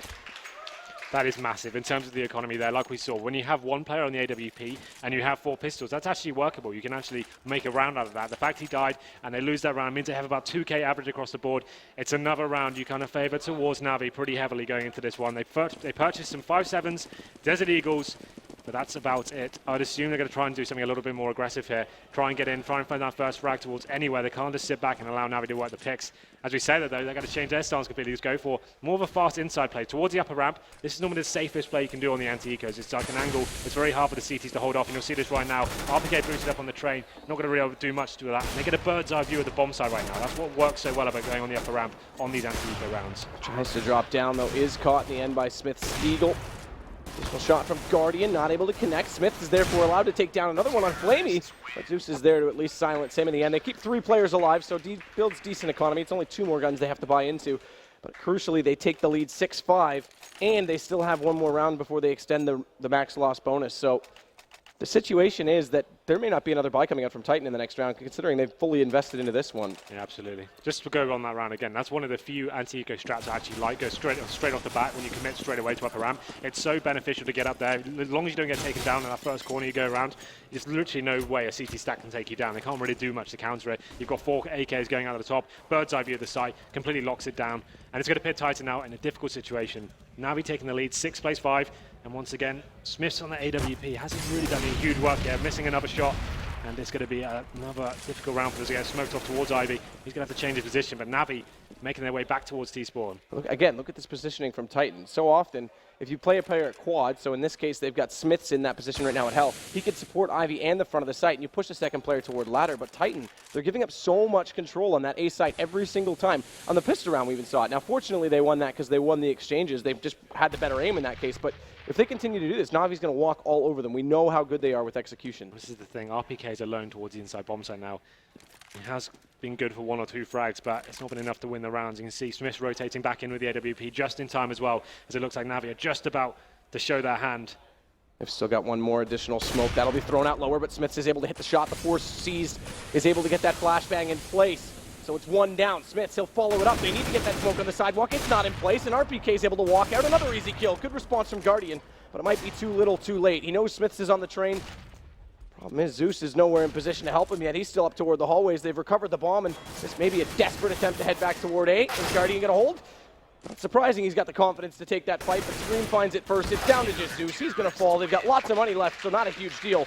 But Titan, they'll pick up their 6th round, and keeping 4 alive negates what I said about that money bonus. Well, absolutely. This is the thing. So Navi, I don't think they were expecting the AWP to be towards the inside bomb site there. They didn't even smoke, just tried to do 1 flash there. Fed Smith's 2 easy frags, they went into the bomb site. It seemed like he cleared up, he finally arrives efficiently onto the scoreboard, and they're going to be going back into that double orb setup. Shocks and Smith wielding those. Thing is for Navi as well, they're going to pit Titan in a dangerous situation. If they win this round, money's reset once more. It could be a double eco coming in for Titan, but Guardian, got to be on the orb himself. Let's see where he's heading towards. Going to be towards Pop Dog this time, changing his approach to the map. And it seems like Titan go for more of an aggressive stance here, actually playing in front of the bomb side, making sure they're nice and close range. But there we go, the orbs coming into fruition. Smiths and Shocks picking up a frag each and opening up the round very nicely for Titan. Yeah, it's 1 on either side as well. So it completely shuts down Navi's plans. Bomb still at the hallways at upper right now on the corner. Scream's going to have to take down Guardian. Success again. Now it's left to just 2, and they're both at the front of the A site right now, the main connector, and they're flashing out. That gives away at least 1 position. And they're all facing it right now. Scream's the closest. Shock's going to put himself in a better position to be able to help Scream out as he goes down to 7 HP, but Shocks gets Edward in turn, and it's just Flamey smoked off. They're not going to take any chances right now. He does find at least Shocks.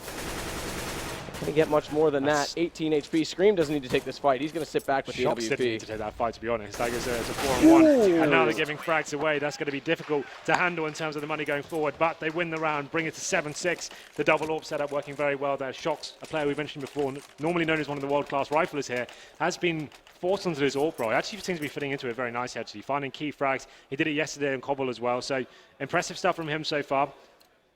Navi still have a decent bankroll here. You can see Zeus with 7k, or 6k I think it was. What's he going to be buying? Going to get the AK, dropping in a Galil for Flamey there. So Guardian wants to get on the orb, got taken down last round. Going towards inside this time. Will he be going for the fast pick, just looking towards upper ramp and seeing if we can make anything work from this? And there's that early smoke again. That's RPK in his default position. Smiths is in a much better position to help out on that B side, but he's also got the quick rotation at Z connector. Shocks has no one near him, so Titan's gone for that approach. They have pushed more up toward the E-box right now inside A site. Leaves Shocks to do battle alone. Seized is at Ivy.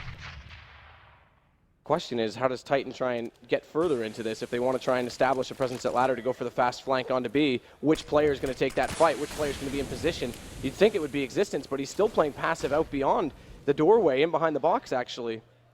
Once again, Navi just trying to work these picks anywhere they can, using smoke to try and bait out utility. Smith's now actually changing his setup. He went to go for the close range orb, got a full back now, thought better of it. And you can see them a little bit confused as to what may be coming towards them, playing very far back on the bomb sites now. Navi just waiting. You assume this probably means a smoke execution coming from him. Here come the smokes over the top. This is the execute we're looking for from Navi as they make their way towards the inside, or the outside bomb site, I should say. Shox was waiting for that shot the entire time, and as soon as he gets slightly impatient, Seized came through and caught him off guard. That allows Edward to walk in. The first time we've seen Control Room come into play, but there's the problem. Existence, he's able to pick up Edward, but as soon as he's spotted, Seized is there, and you're sitting duck inside those windows, so it's up to Smiths. He has to pick up this next kill if they want any chance in the post plant. Seized walks through and finds the kill instead. And although RPK manages to get one, it's not enough. Navi will get their 7th round. Navi doing an excellent job there, just waiting for so long, baiting out all the grenades from the CT side, forcing them to go back into that more passive setup. And when they knew they had the double orbs wielded as well, you know the team's going to be sat quite far back, so they waited for their time, pushed them back, got the wall of smokes down. Then it's very difficult to retake bomb sites when those smokes go down and you have the AWPs that can't really work. And they find the first frags there, and we go into round number 15. Just going to be Shox with a rifle here. He's got the orb once more, but the rest of his team on pistol, so it's going to be all down to him. He's going to be pushing towards the inside ramp as well, trying to look for that first frag. Could work out for him. There are players waiting for him. Got to come down to this next kill, whether he's going to be effective or not. Guardian waiting for him though. Here we go. He takes him down, and that's a great first shot. And you can see the CT trying to react to it as well. Screen pushing into Pop Dog, taking down Edward. The Guardian's on fire right now. Finds his second frag of the round. Smiths has picked up this AWP on the corner though, and he almost caught the retreating Zeus, which would have brought it back to 3-on-3 and left 2 guns in the hands of Titan. It would have made this possible. Instead, Guardian, now he's inside the B. Smiths is still lurking. Smiths comes out and he takes him down. He's still got a chance to cut it off. Zeus has at least made it past that position. But Navi's got to make the decision. Do they commit to this fight where Smiths is tearing them apart, or do they go back toward the A site, which looks to be the case? As the man advantage, well, it's dissolved. It's now in the favor of the French, and Exists, he's waiting toward Hell. He takes up one, takes down the other, and he's going to close the round himself. It's 8-7 for Titan at the end of the first half. Getting those first 2 picks there, and all of a sudden, Smith's coming to life with a lurk on the upper ramp, finds 2 big orb frags.